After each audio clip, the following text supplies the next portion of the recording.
por venir a esta última actividad matinal. Actividad que vamos a compartir posteriormente en unos días en nuestro canal Noviembre Fantasma, ese canal que tenemos compartido junto a otros 3 festivales amigos, Isla Calavera, Molins de Rey y Fancine Málaga, y donde iremos también subiendo algunas de las actividades de nuestro festival y posteriormente también nuestros compis de sus propias ediciones. Bueno, esta tarde a las 4:30, si no tenéis entrada, pilladla y llevad a todos los amigos que podáis, porque la verdad es que el documental Exorcismo dirigido por Alberto Sedano, que tenemos aquí con nosotros, lo merece. Es una absoluta gozada y una fiesta para amantes del cine en general. Del cine ensayo, una recopilación de imágenes y de testimonios súper interesante. Y él estará un poco al principio para presentar el documental, y nos había parecido pues una buena idea unir hoy a estas 2 personas aquí. Por un lado Alberto con el estreno de su documental, y por otro lado Ángel Sala, crítico y director del Festival de Sitges, que acaba de reeditar, publicar, renovar su libro Profanando el sueño de los muertos con la editorial Hermenaute, que si alguien no ha sido capaz de encontrarlo, nos dijeron que en Elcar, aquí en Fermín Calvetón, han traído algunos ejemplares, que no sé si se habrán terminado ya. Ayer por la mañana todavía quedaba alguno, porque la verdad es que la tirada pues, se ha agotado bastante rápido. ¿Tú lo has conseguido? Sí, ¿no? Bien. Pues ya no quedan casi. Bueno, pues hemos puesto de título a esta conversación entre ambos, Más allá del fantaterror, porque hay muchísimos puntos en común entre el libro de Ángel Sala y el documental de Alberto Sedano. Y no me voy a enrollar más y os dejo con ellos, y también después, si queréis, bueno, pues profundizar en algún aspecto concreto, hablar de alguna película, de algún autor, están a vuestra disposición, así que os dejo. Eskerrik asko. Gracias, eskerrik asko, Josemi, y gracias a todos vosotros y a la semana por esta oportunidad de estar aquí. Siempre es un placer estar en Donosti y en la semana. Es decir, son 2 combinaciones maravillosas. Y hablar un poco de cine fantástico español, o como lo queráis llamar, fantaterror, como, bueno, eso sería mucho, sí, daría para una charla solo el tema. Pero bueno, esto es fruto de una coincidencia. Yo durante bastante tiempo estuve preparando esta reedición, como la queráis llamar. Realmente es una revisión aumentada, corregida, aumentada del libro del 2010, de Profanando, con el mismo título. Coppola llamaría un redux, pero bueno, yo no he hecho Megalópolis, con lo cual no soy Coppola. Me gusta, pero bueno, no, es uno de los pocos que me gusta. Bueno, que Borja. Pero es una coincidencia que en esa época, ya cuando el libro ya casi está en la calle, también conozco a Alberto, que por una serie de coincidencias, de trabajos en común, y me comenta la existencia del documental que está preparando en ese momento, que es Exorcismo, que evidentemente como director del Festival de Sitges pues me crea una gran expectación, ¿no? Porque tenemos una sección que nos gusta mucho de documentales, y era un documental que teníamos que ver y que tener, de cierta manera. Y visto el documental y también en el trabajo que yo he hecho en el libro, pues evidentemente, y como es lógico, hay muchas coincidencias, pero ya no solo coincidencias por épocas, o porque él trate pues el cine de la transición, que el documental tuyo es mucho más allá del fantástico propiamente dicho, sino que abarca muchos subgéneros y muchas formas de hacer cine, sino también por coincidencia en la forma de abordarlo, ¿no? Es decir, abordarlo de un punto de vista, lo que es el cine de terror español de esa época. Aquí yo hablo desde el inicio hasta la época, prácticamente hasta el 2022, pero la época de la transición o la época de los años 70 de una manera muy similar, ¿no? Y me llama la atención, por ejemplo, que uno de los referentes informadores de esa época y de ese tipo de cine, pues coincidimos totalmente, ¿no? Que lo situamos, pues yo siempre he considerado que hay un autor informador, ya no solo del cine fantástico de este país, sino de todo el mundo, que es Luis Buñuel, que ahí están muchos gérmenes escondidos, de que luego algunos lo convirtieron en propio cine de género. Y luego hay dos personajes que para mí son fundamentales como informadores del cine de horror español, o del cine de terror español, que son José Valdelomar, y sobre todo ese trabajo suyo de Fuego en Castilla, y Jacinto Esteva, y Lejos de los árboles, donde estamos coincidiendo casi al 100%, porque, como veréis en el documental, se da mucha importancia a ese excelente documental, bueno, o lo que sea, que es un objeto peli de terror, ¿no? audiovisual no identificado, ¿no? De un personaje, además, muy peculiar, ¿no? De la época y de la Escuela de Barcelona, y de una época donde en Barcelona y en Cataluña también se hicieron cosas como muy especiales. Y bueno, y así pues surgió esa coincidencia, y estamos un poco para cotejar más, ¿no? Temas y hablar de esto, ¿no? Y bueno, y explica, yo he dicho un poco nuestras coincidencias y nuestros encuentros, pero bueno, tú explica también un poco de dónde te sale la genial idea de poder hacer un documental tampoco tan atípico, porque no es el típico documental sobre el género en España, ni como podrían ser otros que han salido, ¿no? Sesión Salvaje, muchos documentales, algunos de Víctor Matellano, sobre el tema, sino que es un documental muy especial, ¿no? En ese sentido. Sí. Bueno, primero, gracias a todos por venir, y a José Mí al festival por la invitación. Reitero todo lo que ha dicho Ángel en cuanto a eso y esta ciudad maravillosa. Es un placer estar aquí este par de días. Encima, con el tiempo veraniego que tenéis, es, bueno, una maravilla. Y bueno, y luego lo segundo, me alegra mucho esta charla porque, curiosamente, ya solo la idea en sí misma y el título, hay varias cosas que me gustan. La primera es pues, estar aquí con Ángel y su libro, porque su primera edición en 2010 coincidió cuando yo empecé a investigar todo este cine bizarro español, podemos llamarlo, que fue cuando descubrí Bacanal en directo de Miguel Madrí. Y su primera edición me sirvió de guía para descubrir un montón de títulos, sobre todo de esos años 70 especialmente, que es fantaterror y un poco más allá, que me interesaban mucho. Y también Lejos de los árboles, que lo hemos hablado ahora, yo no lo recordaba. Luego para mí ha sido como una pieza clave en todo esto, pero quizás la influencia me viniese de ahí y no como que la había dejado en mi subconsciente, ¿no? Y luego también, por otro lado, fue un libro, curiosamente, que me impulsó a descubrir más, que creo que la segunda edición es donde también se ha ampliado, ¿no? Porque Ángel hablaba mucho de, bueno, como que se acaba la dictadura y un poco el cine de género como que se desarticula y desaparece y se descompone, ¿no? Y eso luego cuando nos conocimos y lo hablamos me dijiste que era un poco también porque no había realmente material al que acceder, ¿no? Que era, claro, era un poco, aunque esto ya hablamos cuando yo ya estaba haciendo el documental, era lo que me motivó a hacer el documental, esas películas que se habían borrado de la historia oficial del cine, ¿no? De repente. Que ya no es que no forme parte de los cánones, sino es que no forma parte de la historia, no han existido, jamás. Ya está, punto. Y eso, bueno, cuando empecé a investigar este cine, claro, me encantaba por el tema casi de Indiana Jones, de ir buscando ver dónde hay una copia en VHS, o a veces historias rocambolescas, como pues, Miguel Marías tenía insomnio, grabó una peli en la tele, en televisión española, y es la única copia que existe en el mundo, aparte de los negativos. Pero claro, los negativos no puedes verlos proyectados, sino hay un escaneado previo. Y es un proyecto que yo he tenido ahí, bueno, durante años, casi como afición, casi a veces más profesional. Hice un intento de recuperar estas películas hace como 6 o 7 años, que en ese momento no encontré financiación. Y para mí la clave de esas películas, o las que más me gustaba, era más allá del terror, que también me ha hecho gracia el título de esta charla, más allá del fantaterror, porque es una bonita coincidencia, que es una peli de Tomás Aznar del año 80, clasificada S, que mezcla... Es casi como un homenaje al fantaterror de la década antes, mezclado con el cine S, el cine kinky, zombies, satanismo. Hay casi una cosa, hay como un subtexto del franquismo. Es una cosa bastante loca que si veis hoy mi documental y no conocéis la película, pues veréis un poco más acerca de ella. Y bueno, es un poco la punta del iceberg realmente, ¿no? De un periodo riquísimo de la historia de España a nivel de creatividad y explosión de libertad, que también quería abordar.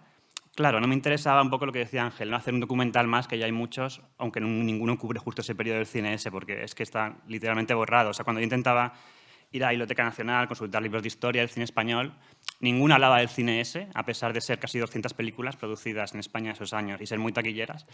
Y el único que hablaba que era un libro, no sé, de varios volúmenes, no recuerdo el nombre, que hablaba de esto, decía, los títulos dicen todo de esta corriente cinematográfica, así que yo no voy a profundizar en ellas. Y ya está. Y así se ventila 180 películas y 7 años de producción audiovisual. Es muy loco. Entonces fue emocionante todo esto y bueno, a lo que iba, perdonad.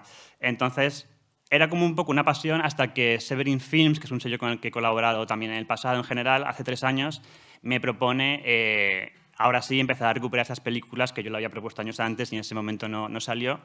Y eso me permitió, pues de repente, de forma casi obsesiva-compulsiva, empezar a buscar negativos, materiales, quién tiene los derechos, empezar a escanear negativos para poderlos ver en positivo y de repente, claro, no solo poder ver películas que antes no se podían ver, como por ejemplo Rostros, que es una película de 78, que es la que vi porque Miguel Marías la grabó en VHS. Claro, es que no solo eso, es que una vez que las escaneas y las restauras, de repente ves la película de verdad. Porque estas copias que hemos hablado alguna vez de VHS, que veías negras en sombra como Pastel de sangre, ¿no? Es otro título que me viene a la mente, que se ha puesto en Sitges este año. Es una película que hay un capítulo entero en sombras que hasta que no hemos hecho la restauración no se ve realmente lo que tiene iluminación, ¿no? Y los colores de Mario Bava que tiene toda esa estética, ¿no? Entonces, sí, en definitiva diría que es como un proceso de recuperación de memoria y también de memoria histórica, porque el documental habla mucho de la transición también y aborda todo esto desde la perspectiva pues, social e histórica del momento, que es una cosa que creo que faltaba en la aproximación al género en los documentales que se han hecho en España, el fantaterror. Siempre nos quedamos, y porque es muy llamativo, de mira qué locos estábamos y las películas que hacíamos, pero nunca, yo creo, nadie se había preguntado en un documental por qué, ¿no? Y por qué en ese momento y qué significa eso, ¿no? ¿Es un síntoma de algo o no? ¿O qué estaba pasando en la sociedad en ese momento? Y un poco ilustrarlo desde el lado de, bueno, el exorcismo colectivo que supuso, ¿no? Venir de 40 años de dictadura y de repente que no haya ningún tipo de censura durante 7 años, ¿no? Y eso es un poco, bueno, así de forma deshilachada, creo que he contado todas mis motivaciones para hacer el documental. Sí, bueno, yo creo que has hablado de borrado, de una época que en el caso del cine ese sí que se produjo, y se produjo una especie de vergüenza, ¿no?, por ese tipo de producción durante muchos años.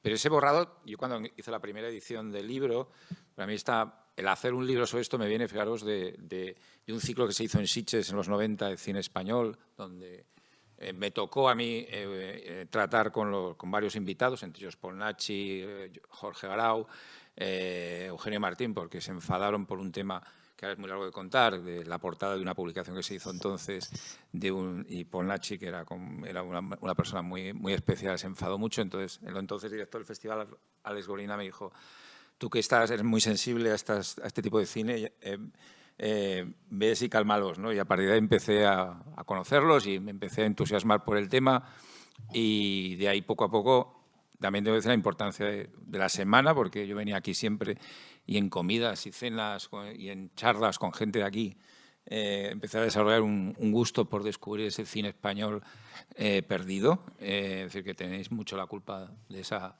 afición, este lugar, incluso de ver películas. Aquí hay personas que me han permitido ver películas en esos VHS terribles, pero que me permitieron sacar transfers para verlas para el primer libro y para el segundo, hasta que Fedor Uribe, que me ayudó un montón y que gracias a él pues se ha podido ver mucho.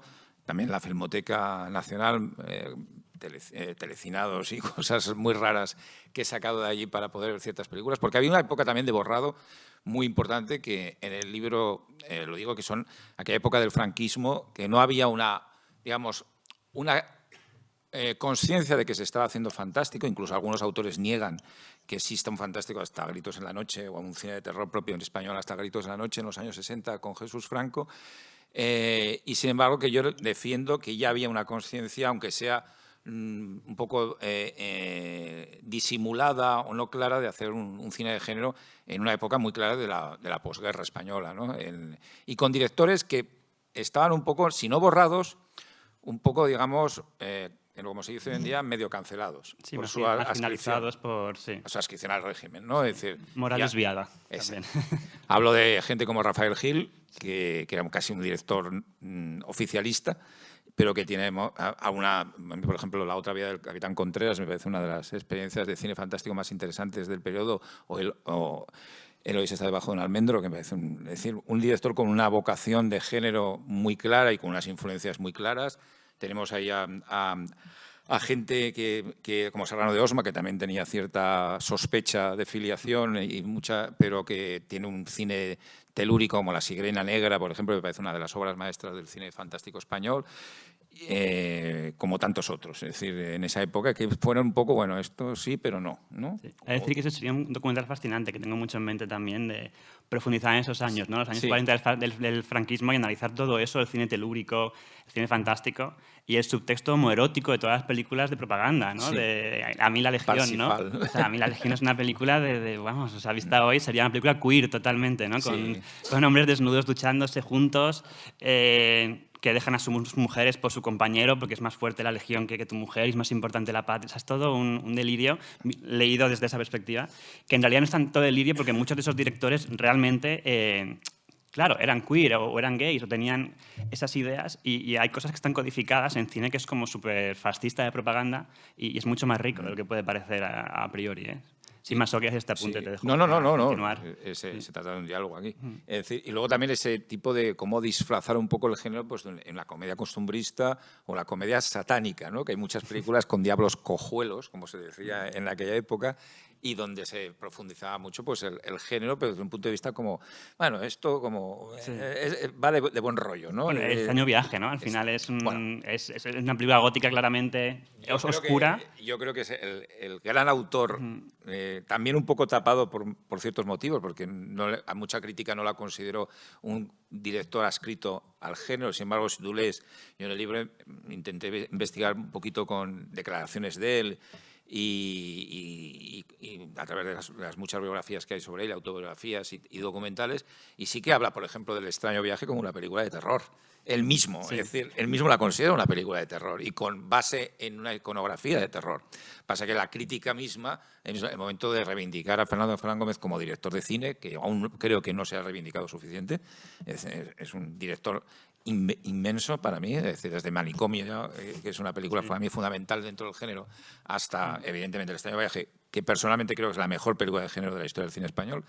Se le disfrazaba pues, de otra cosa, ¿no? Pero se le da muy poca importancia a esa vertiente de género que está hasta en 7000 días juntos, que es una película de terror prácticamente, o en Bruja más que Bruja, que tiene esa mezcla que ya tenía en el Extraño viaje, también de mezcla con lo claro. Zarzuela, ¿no? Y con lo bufo. También es cierto que en esos años podías hacer una comedia, pero no podías hacer de forma explícita una película de terror por la censura, ¿no? Que había un código de censura concreto de que se prohibían las imágenes de terror o violencia.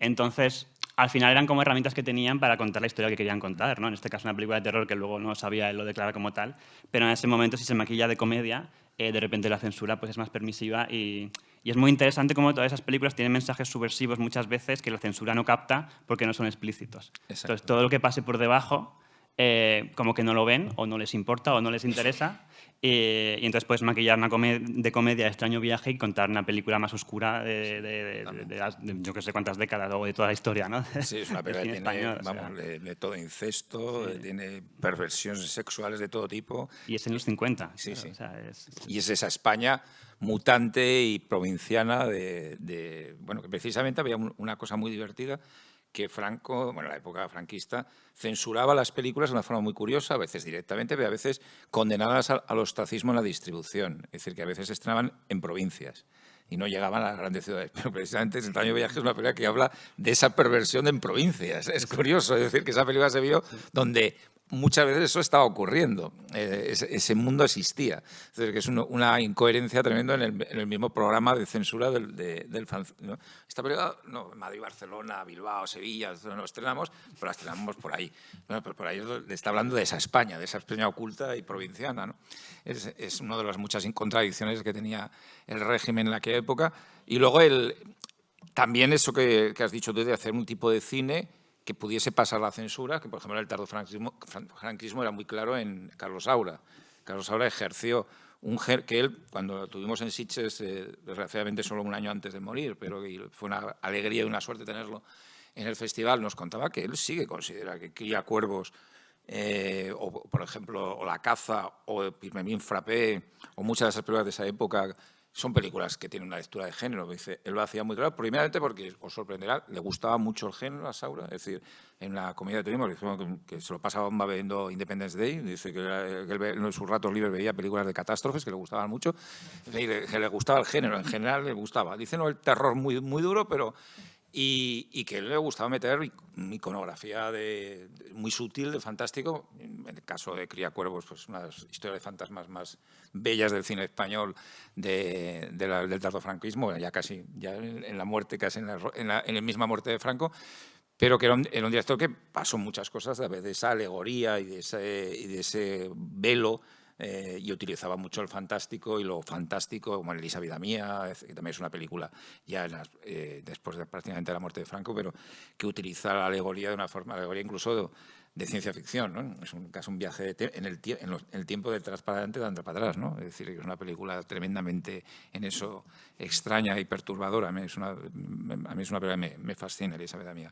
Pero bueno, eso se utilizó mucho. Hay un caso también que es el de Moreno de Alba, que prácticamente a través de un cine analizando la tradición, incluso folk española, utilizaba el fantástico para hablar mucho de los pecados de esa España conservadora y tradicional. Bueno, tenía la película de El amor brujo, ¿no? Que es una de las películas más tremendamente fantásticas, en cierto modo, se utilizaba a través del flamenco, ¿no? Y de la tradición de la música de Manuel de Falla y de ciertos iconos que eran muy reconocidos por el franquismo como nacionales, ¿no? Como grandes estereotipos de la cultura española, y ahí da una visión un poco del oscurantismo a través de escenas de son puro terror.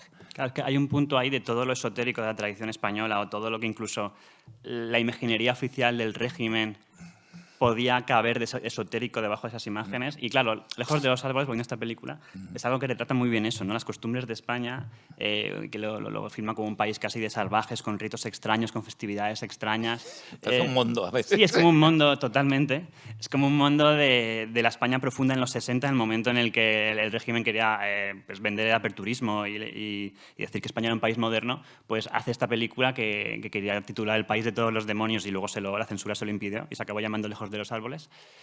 Pero es realmente eso, es como ver el lado oscuro de todas esas procesiones, de todos esos ritos extraños, de todas esas fiestas, de tirar a animales por una torre, o sea, todo tipo de brutalidades y salvajadas. Y claro, y ver como más allá de la imagen oficial, de que no hay nada oculto, de ocultismo en la imaginería del régimen, de que no hay nada extraño y tal, es como ver que es al revés, ¿no? Que casi todo está basado... Bueno, y el propio Franco, ¿no? Era como un loco del esoterismo y de tal. O sea, entonces, como a pesar de la apariencia, al final hay toda una España subterránea que esos mismos símbolos los puede considerar de forma esotérica, ¿no? O ver los mensajes que hay más oscuros en ellos, ¿no? Y eso me parece también muy interesante. Y creo que es algo, claro, que atraviesa todas esas películas desde los años 30, 40, 50, durante el franquismo. Hay ese subtexto cuando un autor quiere conectar con algo terrorífico, que no lo puede hacer explícitamente, de recurrir de repente a símbolos, pues como eso, a través del flamenco de repente, o las venganzas familiares o el tal, para intentar apelar a esa España oscura que está ahí debajo y que al final es casi el cimiento, ¿no? de toda esta sociedad loca, ¿no? Sí, totalmente. Para mí es ahí incluso los autores se parecen más alejados de esto, tienen ese sustrato que si analizas un poco sus películas y las ves, está ahí, ¿no? Desde el cine más estrictamente cara al negocio, más, aunque tengan elementos personales, como es el cine pues, de más, lo que hemos llamado el fantaterror más típico y tópico, ¿no? Ahí el cine de Paul Nache, pero luego analizas películas de él, y sobre todo una muy claramente, que es el Huerto del Francés, ¿no? Que él ahí se descubre, se quita la máscara diciendo, bueno, todo esto también me viene de esto, ¿no? Y si arañas un poco sus también biografías, autobiografías, y lo has conocido a él, ves que eso le influyó mucho. Es decir, en el fondo, esa España oscurantista y terrible, de la que él era familiarmente parte, además porque tenía una familia muy centrada en este mundo tradicional y conservador español, le influye. Y luego hay algunos que lo decían claramente. Bueno, Una vela para el diablo es un poco la versión mainstream del extraño viaje, ¿no? De cara también a ese turismo que viene de fuera y al que se le vendía un país moderno, y luego te encontrabas con señoras enlutadas, solteronas en la pensión, que bueno, que les ponía muy nervioso que las chicas estuviesen ligando por ahí o tomando el sol en bikini. Entonces, y que crea un choque tremendo en una película que ahí lo hace de un punto de vista como dentro casi del fantaterror español, pues una película muy chocante en ese sentido. Sí, no, Una vela para el diablo es una de mis favoritas, además, y es luego una película que funciona muy bien fuera de España, ¿no? Que podemos hablar de esto ya en esta época, como luego estas películas se venden muy bien fuera, sin censura, obviamente, y Y también empieza a llegar al público extranjero como esa imagen exótica, violenta, salvaje de España, ¿no? Como país en el que todavía hay ritos extraños, hay gente muy religiosa que si hay de repente una apertura hacia otro lado, pues se va a vengar o va a utilizar el asesinato directamente, como en esta película, para limpiar sus pecados, ¿no? Sí. Y es una película, además, que tengo mucha curiosidad porque he descubierto que el negativo en Filmoteca dura 2 minutos más que ninguna versión que se haya visto hasta ahora. La que vimos en De Una vela para el diablo. Madrid, que la vimos hace unos días. Claro, justo. Sí. Entonces estoy ahí viendo, cómo recuperar eso. Era muy buena. No la pude ver ahí. No sé si son cortes solo de diálogos o también son cortes de escenas más explícitas. No sé exactamente, pero era una copia espectacular. Yo no la había visto ahí como esa copia en años. Sí, no, así que es una maravilla. Y es un autor totalmente a reivindicar, obviamente, Eugenio Martín. Sí. Y también la parte que tiene borrada también es que es curioso, ¿no? Como gente tan canónica como Eugenio Martín, que hace El pánico en el Transiberiano o El silencio de un hombre. En la época que los libros de historia aceptan que se puede hacer cine fantástico en España, que es básicamente los 70, que es alrededor de Paul Naschy, básicamente. Luego tiene las películas de los 80 que a mí me encantan, que también están borradas de repente, ¿no? Sobrenatural y Aquella casa en las afueras, que son 2 películas que he recuperado en este proyecto con Severin Films. Claro, es fascinante porque es una película que habla claramente y de forma explícita de los fantasmas del franquismo. En este caso, es una pareja que se muda a una casa en las afueras, ella está embarazada, la casa en el franquismo era un centro de abortos ilegales y entonces empieza a tener como pesadillas y visiones. Y es, claro, es una película que está hablando de un país saliendo de sus fantasmas, ¿no? Y teniendo visiones todavía de lo que pasaba antes y la represión que había antes. Y son películas que están borradas de la filmografía. Incluso no que el propio Eugenio te decía que no le gustaban demasiado, sí, cierto. pero que las ves ahora, yo las he podido ver también para el libro, y Sobrenatural además aparte de ser una película muy divertida, es la ves y te lo pasas muy bien, es muy, muy interesante. Y Aquella casa al lado de en las afueras es una película que sufre la tensión propia de la transición entre un aparato de producción que todavía es muy conservador, que está Calendar Films, con los Summers y tal, que tenían, bueno, ya sabemos que eran personas con una determinada ideología, y Eugenio Martín intentando meter ahí la palanca en el sentido de hacer una película mucho más crítica con todo eso. Y hay una tensión en esa película que no le fue bien luego a la carrera comercial, incluso de la película, que fue muy oscurecida ya en la época del estreno. La película como que pasó como de un poquito de segundas, y luego evidentemente si no la encontrabas en VHS, una película que en España no tiene una edición. No volvió, ni en ningún país volvió a salir después del VHS hasta ahora, y de hecho para poder hacerlo tuve que hablar, claro, con la familia Cuevas al completo, o sea, con la hija y con los nietos, y videollamadas hasta convencerles de que esto era viable. Y claro, porque muchas películas, es curioso, caen como en este, no limbo, pero en esta situación en la que hay 12 herederos y si no consigues que se pongan de acuerdo, no puedes acceder al material para distribuir la película, ¿no? Directamente, para restaurarla, recuperarla. O sea, son películas que se acaban como desintegrando literalmente, porque al final el celuloide es un soporte que si se contamina de un hongo, que es el síndrome del vinagre, literalmente se lo come, se va comiendo la película. Y a lo mejor en lo que tardas en encontrar quién tiene los derechos o quién no, quién tal, pues la película va desapareciendo. Es como muy poético, pero a la vez muy triste, ¿no? Entonces, bueno, es algo que pasa con muchas películas, que tengo como un listado de 20 o 30 que son películas huérfanas que están ahí, en ese limbo, y está la cuenta atrás y se van degradando. Y Memoria. Memoria es una barbaridad de película que tengo pendiente, y ahí tengo lo bueno que la hija está muy por la labor de... Memoria es uno de los títulos. Sí, Memoria de Francisco Macián, del año 78, es el Valdelomar de los efectos visuales de los 80, ¿no? Y un poco a mí me hace un referente a Panos Cosmatos, ¿no? Sí, es Panos Cosmatos en la transición. Ese es el titular. Es una película que yo siempre estoy deseando pasarla en Sitges, por ejemplo, en una copia que sea realmente buena, porque la gente fliparía. Fliparía en color. Es un tipo que inventó técnicas de rotoscopia que no existían y de efectos ópticos. Es como si fuese George Lucas meets Panos Cosmatos en la transición. O sea, esa sería increíble. Memoria, además, yo ya tengo una edad, recuerdo cuando se estrenó, que era como en Tecnovisión, no sé. Sí, un sistema que inventó él. Y yo en aquel momento tampoco me dejaban entrar a verla, porque en aquel momento yo vivía en Zaragoza, había unos señores con uniforme que te decían, tú no entras, ¿no? Es decir, que existía esto aún. Para los menores de 18 años era complicado entrar, pero la pena me llamaba los tíos estos como calvos. Una película futurista, como de una sociedad distópica. Sí, y es una película que es totalmente fascinante. Sí, y que también se perdió allí y, claro, y no ha vuelto a ver ningún tipo de edición. Y luego tenía un subtítulo muy interesante que era Memoria, entre paréntesis, las bestias no se miran al espejo. Que es también estas cosas poéticas que habían en esos títulos a veces, ¿no? Es una época absolutamente... Y hay muchísimas, incluso películas de otro tipo que también están totalmente olvidadas, que por otras razones, como In Memoriam de Enrique Brasó, ¿no? Que es una película como muy en la idea de está basada en Bioy Casares, de ese punto poético, de un fronterizo con el fantástico de una forma muy sutil, pero es una película extraordinaria, hecho por un crítico que era Brasó, que era prácticamente como si fuese uno de Callers en Francia, ¿no? Que se mete a hacer cine, pero pues este era también lo mismo, pero que es una película fascinante, con Geraldine Chaplin, con un reparto muy potente, que tenía, bueno, jugaba mucho a parecerse a las películas de Saura, que hizo Geraldine también con Saura, pero que también ha desaparecido. Es una película que es totalmente complicado encontrarla. No sé si estoy ubicando ahora, no es la de los viajes en el tiempo en Asturias, ¿no? ¿Cómo se llama? In Memoriam era esa, ¿no? Había una de viajes en el tiempo en Asturias con Aute, ¿te acuerdas? Sí.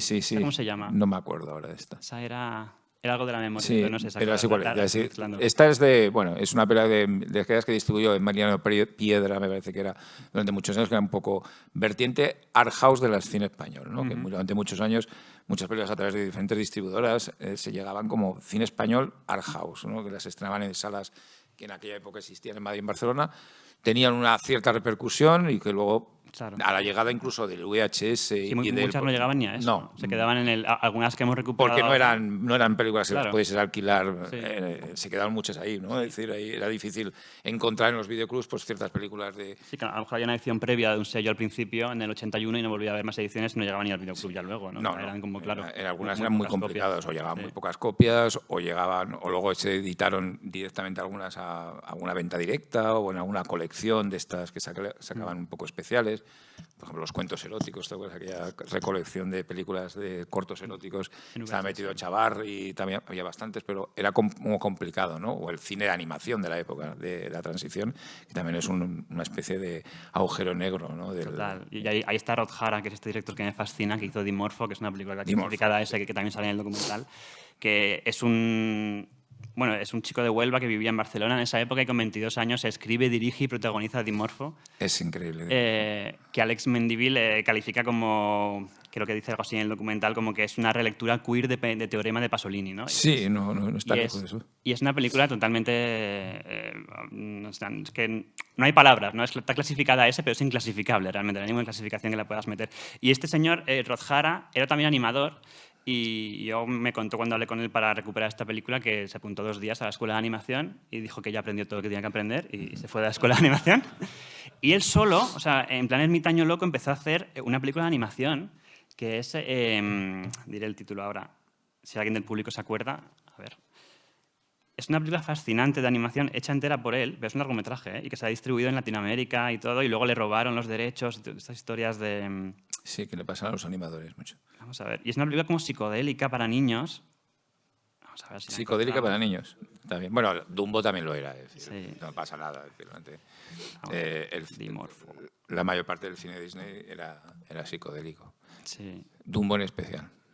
No la de Tim Burton, que era no sale ni en Letterboxd. Sale la otra que hizo clasificada ese, que fue Sábado Sabadete, pero Sabadete, encargo, sí. que los créditos los hizo él también, los de animación hechos por él a mano, que hay un extracto que recupero en el documental. Pero ahora estoy súper... O sea, tengo que ver cómo es el título de la película, porque vamos, la animación... El pequeño vagabundo. El pequeño vagabundo, sí. El pequeño vagabundo, y es un viaje. Mira que el título es como... Sí. Sí, se puso en la Filmoteca hace un par de años, creo también. Y parece inofensiva, ¿eh? Y es como este señor haciendo la película él solo en los 70, 80, tardó años, obviamente, haciendo como animación para niños subversiva, que vista hoy es como pues, un viaje alucinado, ¿no? Totalmente. Sí. Bueno, es que todo este tipo de animación española, que también es un tema tela, es decir, Ya el propio Macián, cuando hace o colabora en la película El mago de los sueños, la familia Telerín, los de vamos a la cama, todo aquello, ¿no? Que hay que descansar, que parece una película totalmente... La ves, es una cosa muy rara. Es decir, y la intervención de Macián ahí, y después en todo lo que son los efectos especiales de Dame un poco de amor, en la película de Los Bravos, del grupo Los Bravos, de los que ahora ha recuperado Tarantino en Érase una vez en Hollywood, pero bueno, que es una película que yo, si no la habéis visto, os recomiendo porque forma parte de ese círculo de musicales imposibles de la historia del cine español. Como el de Zulueta, ¿cómo era aquel? El de 1, 2, 3, el escondite inglés, ¿no? Y bueno, o Diferente, que también hablando del tema queer, sí, es una película absolutamente... ¿Cómo se pudo hacer esa película? O Embrujo, de Serrano de Osma, que es con Lola Flores, que es una película de folclore, entre comillas, que es totalmente diferente a todo lo que hacían pues con Lola Flores y todas estas folclóricas en aquella época. Es decir, hay como un sustrato ahí de musical extraño español que habría que algún día incluir alguna de Rafael, ¿eh? Es decir, sí. No, hay Acapulco, de visto, recuperar, de releer. Y Un ángel. Releer todo ese cine. Sí, sí, el cine que utilizaba, además, muchas veces, claro, como siempre pasa con el musical, incorporaba muchos tropos de cine fantástico, ¿no? Dame un poco de amor. Es una película de Fu Manchu, es una película de superhéroes, es una película que juega al fumetti italiano constantemente. Y bueno, que es una película de ciencia ficción en muchos momentos, pero hecha pues, por José María Forqué, otro director de esos, sí. También un poco en la estela de un cine oficialista, pero que ya de repente, sí, de repente hace cosas extrañas hasta que acaba haciendo No es nada mamá, solo es un juego, una de las películas más sádicas de nuestro cine. Perversión absoluta. Que es una perversión absoluta y es una película que me... Que esa ya la rodó fuera de España, claro, yo no sí, la podría haber rodado con actores extranjeros, sí. David Hemmings, que era uno que se metía en todos estos fregados, incluido con Argento, ¿no? Etcétera. Pero que bueno, que eran directores que de repente te sorprendían porque tenías una imagen, bueno, José María Forqué, pues de comedia, de tal, muy claramente, muy buen director de comedia, que decirlo, es decir, que era un director muy interesante, pero de repente te hace pues todo esto, ¿no? Sí, nos sorprende muchas veces ver eso. Y pasa con los actores también, ¿no? O sea, por ejemplo, Alfredo Mayo, que es el gran galán del franquismo, ¿no? Y bueno, y sale en Raza, ¿no? Y todo. Sale en Poppers también, que es una de estas películas que me encanta y es una de las que más orgulloso estoy también de haber recuperado de la oscuridad, que es una peli del 84, que es una historia de venganza de unos señores como franquistas que se quieren vengar de un chico y les persiguen a caballo con una especie de cacería por el Pardo. Y está... Claro, esta digamos, organización está encabezada por Alfredo Mayo, pero que acaba en un papel como en una fiesta asado gay atado a una cruz que le cortan el cuello. Y es como una subversión absoluta de... O sea, para mí es el clímax del final de la transición. Ese momento en esa película es el clímax de la transición de, bueno, estamos los jóvenes en un slasher matando al galán franquista, ¿no? Que él mismo pues, sería consciente, ¿no? Del papel que estaba haciendo en el sentido de que no es para nada lo que el público estaba acostumbrado. También sería necesidad económica, supongo, de esos años. Pero hay personajes luego, como hablando de folclóricas, Carmen Sevilla, que yo creo que sí que tiene una voluntad clara de decir, quiero subvertir mi propio icono, ¿no? Quiero ser... Con Eloy de la Iglesia. Eloy de la Iglesia y el techo de cristal. Eso, claro, es como... Y Pedro Lea. Sí, bueno, y el... ¿Cómo se llama? La gótica que hicimos el año pasado. Hoy estoy bien súper espeso con los títulos. La Cruz del Diablo. O sea, de repente se mete en cine fantástico o en Rostros, la película que he hablado antes. Rostros es otro título raro. Sí. O sea, puedes ver a Carmen Sevilla llena de sangre. Es una cosa loquísima. Y como esa voluntad suya misma de decir, yo quiero salir de aquí y meterme en un cine mucho más subversivo, ¿no? De la imagen que doy en general. Sí, es que, bueno, además hay directores que utilizaron esa imagen un poco a conciencia, ¿no? Dicen, vamos a coger a Carmen Sevilla y la vamos a convertir en algo que es muy perturbador, ¿no? Para el público. Y en su momento, El techo de cristal fue un escándalo brutal, porque claro, estabas pervirtiendo a tu icono de la mujer perfecta española, ¿no? Y en eso Eloy de la Iglesia tuvo también un papel, a mí una película que me encanta de él, que es Algo amargo en la boca, que para mí es el seductor de Don Siegel versión española, donde además toda esa parafernalia de la transición que redescubre a unas ciertas hombres y mujeres del país que han perdido el tiempo, realmente, que un régimen que las ha metido en una especie de cajón y se dan cuenta que han perdido el tiempo y que, bueno, y además se utilizaba Irán, ahí no utilizaba a Carmen Sevilla, pero utilizaba a Mariucci Fres, ¿no? Por ejemplo, una escena brutal donde pone el uniforme de su marido militar muerto, lo pone en la cama y se restrega, ¿no? Durante un rato hasta que tiene un medio orgasmo con él y luego destrozan al elemento que viene, que era Juan Diego muy joven, a perturbar el elemento que es esa juventud que les despierta unos sentimientos que han visto que han perdido el tiempo y que ahora van a poder recuperarlo de una manera muy difícil, ¿no? Es una película tremenda que luego además se pasaba al lado queer en La Semana del Asesino, ¿no? Es decir, la situación de la homosexualidad en España en el desarrollismo, en la época del desarrollismo, que está muy bien marcada en la película, y cómo eso produce monstruos, ¿no? Es decir, la represión que hay sobre ese, pues produce el monstruo que se llama el personaje de Vicente Parra, otro icono del cine, digamos, oficialista, que había sido Alfonso XIII, ¿no? El famoso en aquella famosa película. Sí, Eloy Iglesias es probablemente el director más lúcido, y cuanto más tiempo pase y más lo veamos en perspectiva, más lo vamos a entender. O sea, el director más lúcido que sabía cómo representar lo que estaba pasando en España, cómo estaba colapsando la moral española tradicional en los 70 y cómo se estaba abriendo una nueva España. O sea, yo creo que no hay ningún director que lo haya sabido ver como él. Y cómo te puedes sorprender en cada película, haciendo géneros diferentes, contando historias diferentes, haciendo, bueno, La Semana del Asesino, que tiene el récord, o dudoso récord, de ser la película más censurada de la historia del cine español.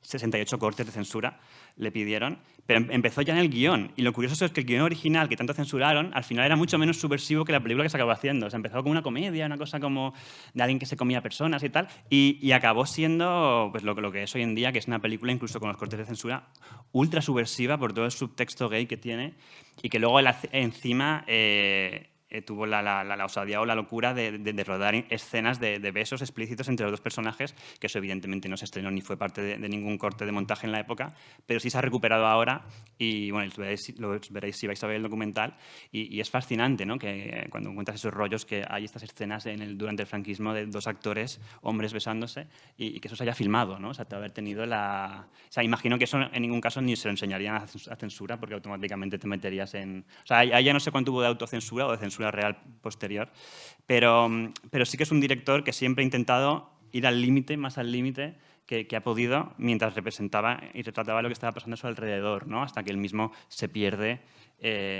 pues en las tinieblas, como dice la banda sonora del Pico, ¿no? Sí. Pero... Sí, además pasa que no se detiene con la llegada de la democracia, sino que luego saca de relucir la oscuridad de la propia democracia naciente en el país, ¿no? Con todo el cine kinky que hace, pues evidentemente el Pico, Navajeros, Colegas y sobre todo el diputado Los placeres ocultos, que habla ya de la sociedad, digamos, del más dirigente, y El sacerdote, que me parece una película absolutamente increíble, aún vista hoy en día, ¿no? Sí, vista hoy en día es que no, es yo creo más chocante visto hoy en día que lo que sería vista en el 77, 78. Esa película se estrenó en el 77. Claro, es como impensable. Dices, ¿cómo puede ser que no ardiese en los cines, ¿no? En esa época? O La criatura. Y quizás arderían hoy. O sea, quizás arderían hoy. Eso es lo preocupante. A La criatura, donde Ana Belén tiene una especie de affair con un perro. Sí, y es una mujer de un político teóricamente de Alianza Popular en aquel momento, o el antiguo PP, aunque no se dice claramente, pero es un político conservador, ¿no? Es decir, le engaña con un perro, y es una película absolutamente... O esa versión sadiana de enfrentamiento incluso de clases y de generaciones en clave sadiana, que es Juego de Amor Prohibido, donde recupera ese personaje a mí que me fascina. Muchos lo critican porque dicen que era un actor muy eriático, pero a mí me gusta mucho, que es Javier Escrivá, que además tiene una película muy curiosa en esa época, que es el Clan de los Nazarenos, donde el póster es maravilloso. Es maravilloso. Utiliza el icono de los nazarenos de Semana Santa como un grupo de delincuentes y asesinos. Es una película tremendamente radical, hecha por el Marchén, ¿no? Por Rafael Romero Marchén, que es un director clave en el cine español. Pero es que es curioso que acogiesen a estos actores, porque en el caso de Javier Escrivá también es lo mismo, ¿no? La llegada de la transición lo transgreden, ¿no? Un actor como impecable, señor, muy caballeroso, muy aristocrático, lo transgreden en el campo de hacer películas como Juego de Amor Prohibido, como La ocasión de la Raz, una serie de películas que le dan una imagen a Javier Escrivá totalmente rompen, como lo hicieron con Carmen Sevilla, o lo hicieron con ciertas actrices. Sí, es maravilloso recoger todos los símbolos, ya sea un crucifijo o un actor, y subvertirlo, ¿no? Y subvertir todo lo que tienes alrededor para intentar, pues eso, destrozar cualquier rastro de esos 40 años de represión. Y luego el hoy es muy interesante, volviendo al tema de la Semana de Asesino, que hay una cosa que luego sería, yo creo, el germen del cine kinky está ya ahí, en la Semana de Asesino, que es esa tensión entre el campo y la ciudad en la transición, Sí. cómo la ciudad se va literalmente comiendo el campo, ¿no? Y está este señor que vive en una casa a las afueras de una ciudad, rodeado ya de edificios de pisos, Sí. sin asfaltar el suelo ni nada, pero ya ves claramente pisos- que esa casa va a desaparecer y Sí. se la va a comer, ¿no? Esos pisos baratos típicos Justo, del desarrollismo. sería ahora en Madrid, pues, en el barrio del Pilar. O, Sí, sí. sí, sí. Y luego el cine kinky es el producto de eso, ¿no? De ese campo que se han comido de golpe en tan pocos años y toda esa delincuencia que ha generado por gente que ha quedado como fuera de su entorno, en una tierra de nadie, ¿no? Que vivían en un tipo de vida que ya no pueden vivir porque son torres de pisos, es la ciudad, es tal. Y cómo la transición genera todo ese residuo social que de repente pues acaban delinquiendo o acaban abocados a no poder tener un trabajo, a llevar otro tipo de vida, parece la droga, tal. Y yo creo que lo haya sabido retratarlo muy bien más allá del sensacionalismo puro, ¿no? De cine de kinky, de violencia, tal. O sea, como que supo entender muy bien, bueno, hasta el punto que claro, él iba con ellos, se mezclaba con ellos, iba a buscar, no eran actores profesionales, iba a buscar a gente de estos barrios, a chicos de estos barrios, chicos enganchados en la heroína, con 11 años, como el Pirri, que es una cosa como tremenda. Y yo creo que fue el gran poeta de eso, ¿no? El gran poeta de la transición, de contar toda esa historia súper siniestra y súper triste y súper violenta de un modo que va mucho más allá de lo meramente sensacionalista, ¿no? Que es lo que se ha quedado un poco el cine kinky al final, Sí. ¿no? Es la etiqueta, Sí. que sería más perros callejeros, en mi opinión, ¿no? Sí. Más Sí, es lo que más Sí. ha quedado. Esa forma de rodar la acción, posiblemente también, ¿no? Tan típica.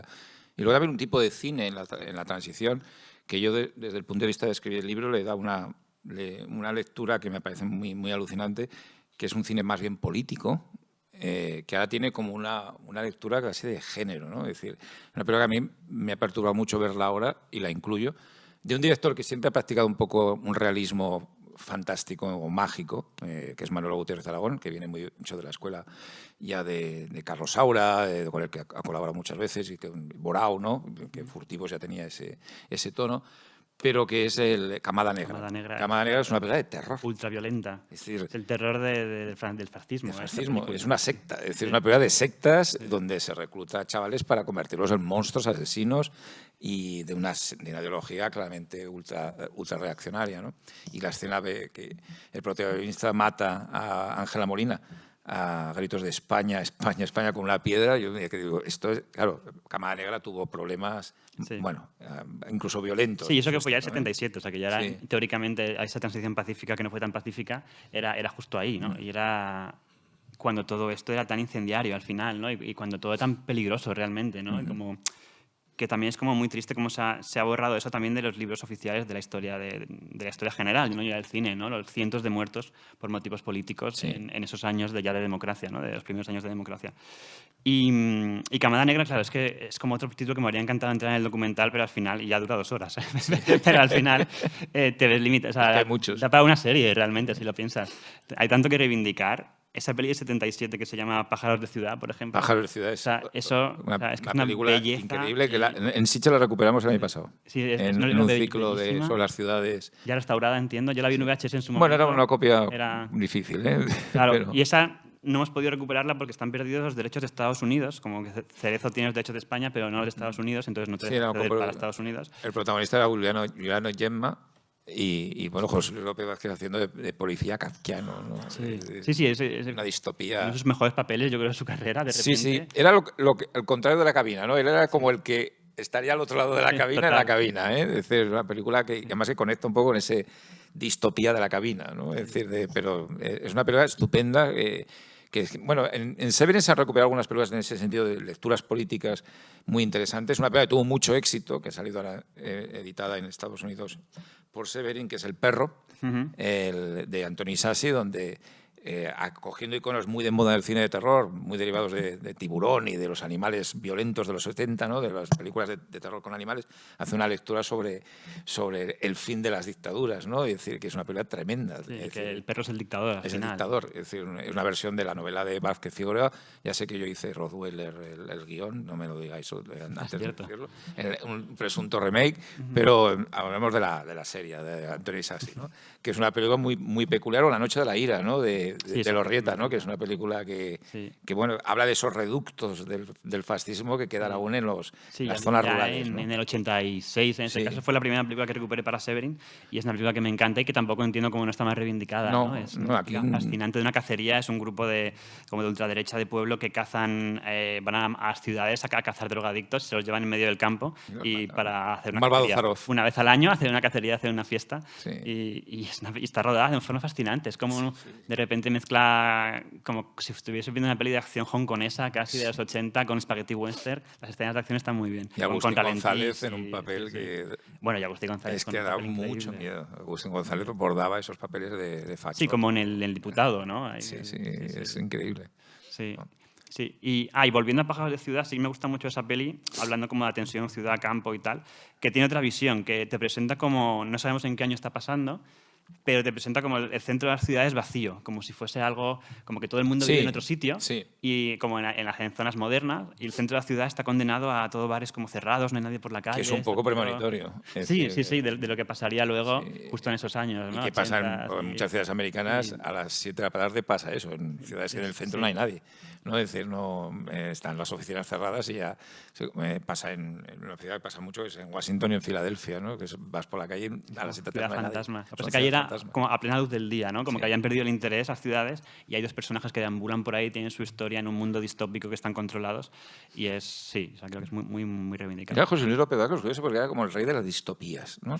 Era un poco eso. Sí, le gustaba porque luego tiene aquella del elegido, que hace que es como en nuestro show de Truman muchos años antes, pues, el personaje aparece en una especie de, sin quererlo, programa de televisión, de concurso televisivo, que os la recomiendo, es una película también casi desaparecida, y que está en varias películas de estas. José Luis López Vázquez, como no sé si le marcó mucho el haber aparecido en La Cabina y le daban estos papeles repetitivamente, pero que se convertía lejos de su estereotipo también de actor, de comedia, Sí, o luego las que hizo con Pedrolea también, o sea, como está saliendo totalmente Otro director, Pedrolea, ya que estamos en el País Vasco, y está aquí al lado. Totalmente reivindicable y por suerte ya ha reivindicado también mucho, lo que se agradece que haya La Casa sin Fronteras, sobre todo una película que estaba muy, muy borrada también y que últimamente ha conseguido salir del ostracismo y que es una película también hablando de distopías y de sectas terrorífica, ¿no? Es decir, una película... Y bueno, y hablando de Carmen Sevilla, no es bueno que el hombre esté solo, donde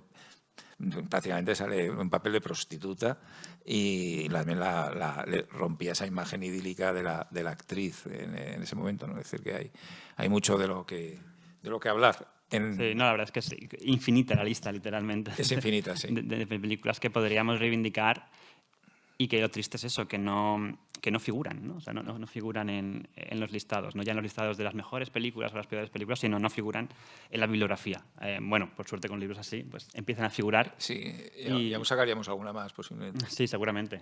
Algunas de esas que todavía no se pueden acceder, que no puedes ver, que tienes que conseguir permisos para acceder a los negativos, para positivarlos, para tal. Complicado. Pero bueno, todo es Pero bueno, la situación, yo por ejemplo, cuando hablo del 2010, cuando hice el primer libro, a la situación que prácticamente en este país, pues hablaba de...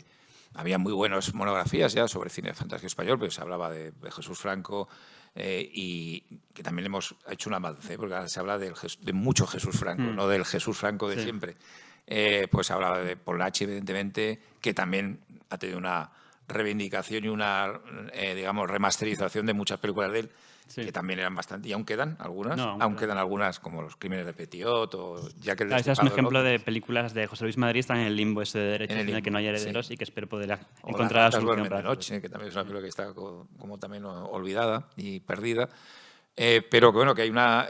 sí que había de estos, pero prácticamente no se conocía nada de lo demás. Es decir, lo demás era un desierto que cuando hacías un libro así o hacías un documental X, decían, esto existió, esto pasó, esto se vio en como una amnesia colectiva, muy forzada y muy provocada por ciertas cosas que pasaron, ¿no? Pero el resultado es ese, es como un Pues no sabemos nada de esta época.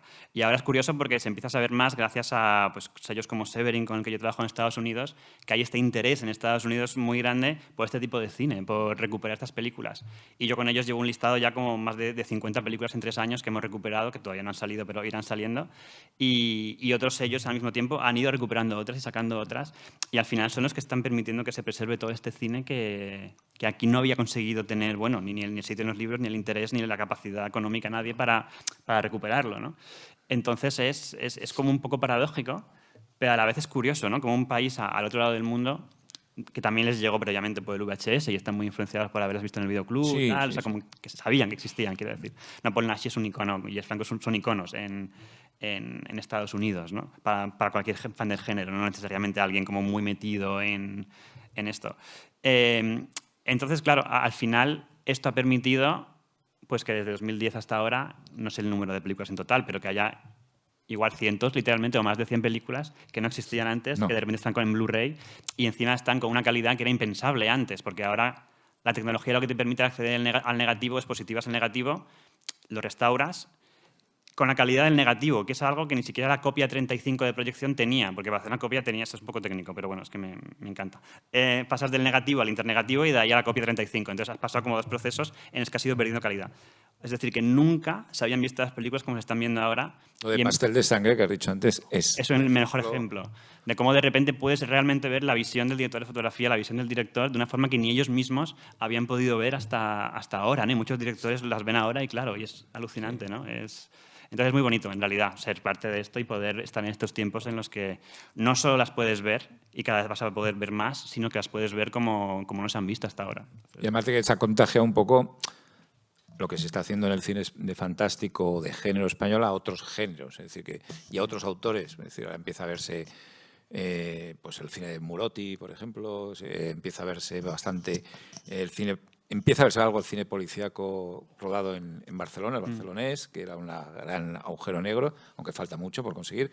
Además, a mí es un perfil que me interesa mucho porque hay una gran zona de intersección con el fantástico en películas sobre Julio Coll, Los Cuervos o Los Muertos no perdonan, ¿no? Que ahí hay un campo de intersección muy interesante con el cine fantástico Miguel español. Iglesias, claro, sí, también. Miguel Iglesias y todo esto. Y ahora empieza a recuperarse también todo eso, incluso, aunque a algunos nos puede interesar más o menos, pero que siempre es interesante que se recupere la comedia española. Es decir, que empieza a tener un poco también otro cierto tratamiento, ¿no? Es decir, otro tipo de tratamiento y una cierta codificación, porque antes era todo pues, bajo sellos de, digamos, la españolada, cine de barrio o lo que sea, ¿no? Pero que ahora empieza a codificarse también. Sí, porque es cierto que teníamos, supongo que a raíz de la Ley Miró y años posteriores, esta idea que solo el cine intelectual serio era cine, ¿no? Y todo lo demás no cuenta. No puedes estudiar, hacer una tesis sobre comedia española porque no sería serio. No. Puedes hacer una tesis de Saura, aunque haya 50, no pasa nada, y te la van a decir que sí. Pero eso me decía alguien que entrevisté para el documental, ¿no? Que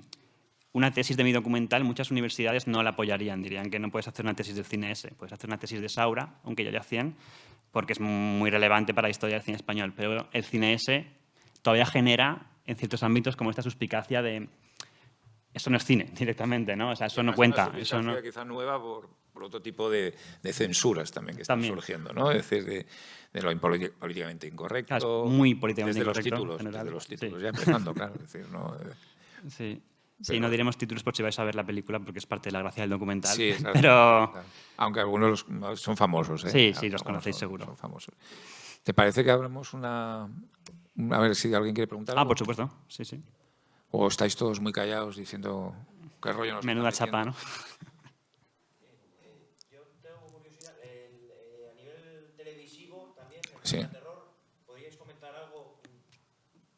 Yo quiero comentar uno primero, aunque es más de los 80, finales de los 80, que es Sabbath, esa serie que produjo Televisión Española, fascinante, al nivel de que está Pedro Lea, está Lamberto Bava. Ahí, o sea, se juntaron varias televisiones para hacer 6 capítulos de películas de hora y media, pero que forman parte de un todo, sobre brujería y folk horror en Europa. Y es fascinante. Es uno de los proyectos que tenemos en Severin de recuperación. Y tiene 2 películas españolas. Incluye La leyenda del cura de Bargota, de Pedro Lea, y La luna negra, de Imanol Uribe, que que también son películas que solo se vieron en televisión. Bueno, La Luna Negra... La Luna Negra se estrenó en cines e incluso participó en el Sitges. Festival de Sitges. Sí, pero que también son muy desconocidas para el gran público en general. Y luego el resto, aparte de Lamberto Bava, hay una película suiza, una película portuguesa, una película francesa. Y fue, yo creo, además, una cosa como un presupuesto muy alto para la época y fue una iniciativa de querer apostar como por el folk horror desde la televisión, como muy, muy clara, ¿no? Y contundente. Luego, bueno, está La Cabina, aunque no la podemos considerar fantaterror al uso, pero desde luego es una película... Sí. Y evidentemente, pues todo lo que también hizo, que también está muy trillado, que es el Narciso Ibáñez Serrador y todo lo que hizo para... Claro, Ibáñez Serrador no solo con historias para no dormir, sino con ese extra que hizo capítulo aparte de El Televisor. Sí, el televisor, que es como una TV movie dentro de la serie, pero como una cosa aparte y en color. Y es una película totalmente subversiva, rompedora, hecha en el año 74 y totalmente antifranquista, además, ¿no? Y anti muchas cosas de la sociedad de la época. El protagonista es como un funcionario amargado, va contra el funcionariado, contra la familia, contra el televisor, contra la sociedad que está enganchada a la violencia en la tele, y es muy, muy, muy interesante. A mí hay una que me marcó mucho de chaval, porque me dio mucho miedo, y una serie que la he revisado después y me parece que tiene mucho mérito, que es El Quinto Jinete. Una serie de relatos también clásicos de terror que había desde la familia de los Burdalac. Siempre eran autores muy clásicos, es decir, muy, muy reconocidos, pero que tenían para ser piezas de estudio y de cómo se hacía la televisión en ese momento, en los 70, pero que tenían una atmósfera y había unos guiones muy elaborados y que tenía vistas ahora, me sorprendió de que aguantaban muy bien, es decir, eran muy interesantes de cómo se trasladaba a la pantalla, en este caso a la pequeña pantalla, y se emitían en prime time. Yo me acuerdo de ver un episodio con Charo López, creo que era de los Burdalac, y morirme de miedo, es decir, porque llegó a Charo López, que era una actriz como muy familiar, muy peculiar en la televisión, salía muchas veces en muchas telenovelas, era un rostro muy popular, verla de vampira con unos colmillos horribles, es decir, a mí los vampiros me daban mucho miedo de chaval, es decir, era muy cagueta con los vampiros. Y luego me pasa los zombies y me dan mucho miedo, me siguen dando mucho miedo. Pero está bastante, y la he revisado para el libro porque hablo de ella, y me ha sorprendido lo bien que aguanta El Quinto Jinete. Y luego había como pequeñas piezas a veces perdidas en otros programas o series que no eran propiamente fantásticos. Por ejemplo, en la serie Cuentos y Leyendas, que había piezas de género estupendas. Es decir, que se hacían en aquella época, había una cierta vocación en la televisión de refugiarse el género de una forma más peculiar, porque trabajaba gente que eso le interesaba bastante. Y hay muchas series de televisión española de los 70 y del principio de la transición, donde había el propio García, tiene las historias del otro lado, que tiene algunos episodios que están muy bien. Es decir, ya en el campo más de la ciencia ficción, que es algo... Habría que hablar aquí también, la ciencia ficción española daría para una charla o dos charlas, sí, ¿no? Otro documental. ¿Existe la ciencia ficción española? O cómo era, y yo creo que sí, pero que existe de una manera muy peculiar y a veces muy interesante. Sí. El cine apocalíptico español me parece que daría para La Casa, El Refugio del Miedo y películas, La Hora Incógnita, ¿sabes? Películas que daría para mucho, y mucho de lo que se hizo en televisión. En el fondo, has hablado de La Cabina, pero a mí hay un especial de televisión de Mercero que me aterró de pequeño, que es La Gioconda está triste. Me dio pánico. Me acuerdo que no dormí en 2 noches, no sé por qué. Y fue un impacto. Se pasó en prime time como La Cabina y fue un impacto espectacular. Es decir, que había cosas muy curiosas en la televisión de la época. Por terminar este tema estaba buscando, pero no encontré el título. Chicho tenía otro proyecto de serie que se llamaba Historias para pensar. Y llegó a hacer solo un primer capítulo, o se conserva solo un primer capítulo, que lo vi hace poco y no he podido encontrar el título, pero se puede ver en Vimeo. Y es... No sé si recuerdas, es como un código, X no sé qué. Sí. Y es todo el rato una sociedad en la que le dice a la gente no piense, ría, sonría, diviértase. Sí. Y es tan aplicable y tiene tantos ecos a las redes sociales de hoy en día que es impresionante que este tío hiciese esa película en los 60. Y realmente es más relevante, yo creo, hoy que cuando se hizo. A ver si luego encuentro el título y te digo cuál es si tienes curiosidad, porque está en Vimeo, se puede ver. Y me parece es un Black Mirror de los 60 español increíble. O sea, sí. Pero sí que hay una televisión española que parece que es bastante curiosa y con elementos bastante buenos. Y luego de ahí surgen varias obras maestras, evidentemente. La Cabina me parece uno de los mayores. Sigue siendo absolutamente alucinante. Que eso fuese un TV movie en plenos años 70. Tenemos otra pregunta por ahí. Tendría curiosidad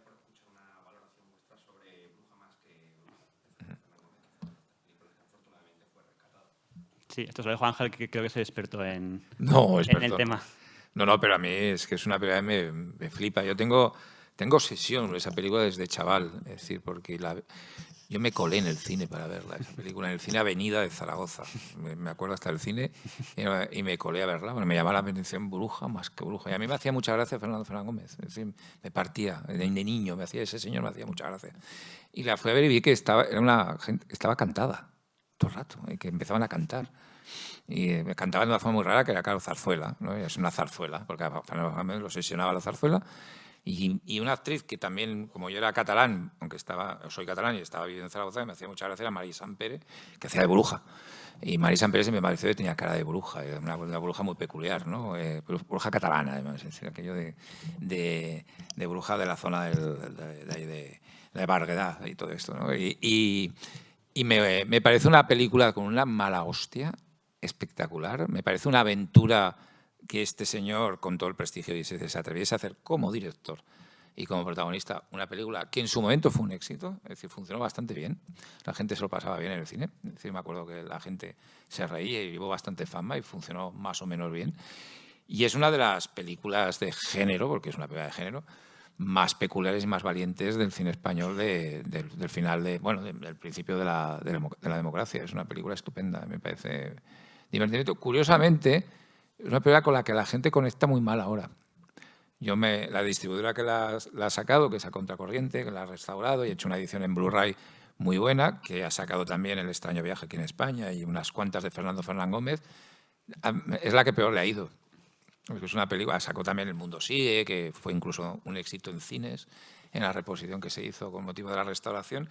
Pero Bruja más que Bruja no, porque quizá ahora hay otro tipo de reticencias.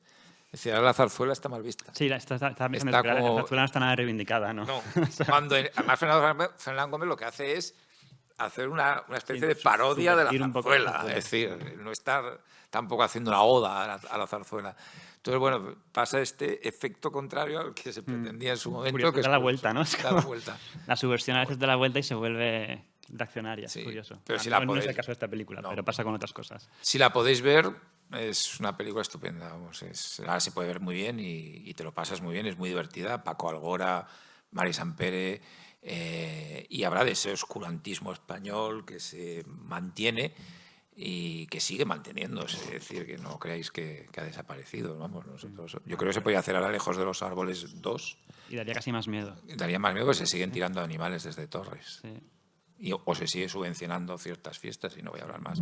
Sí, a veces el contexto político también es terrorífico en algunos lugares. Así que... Sí.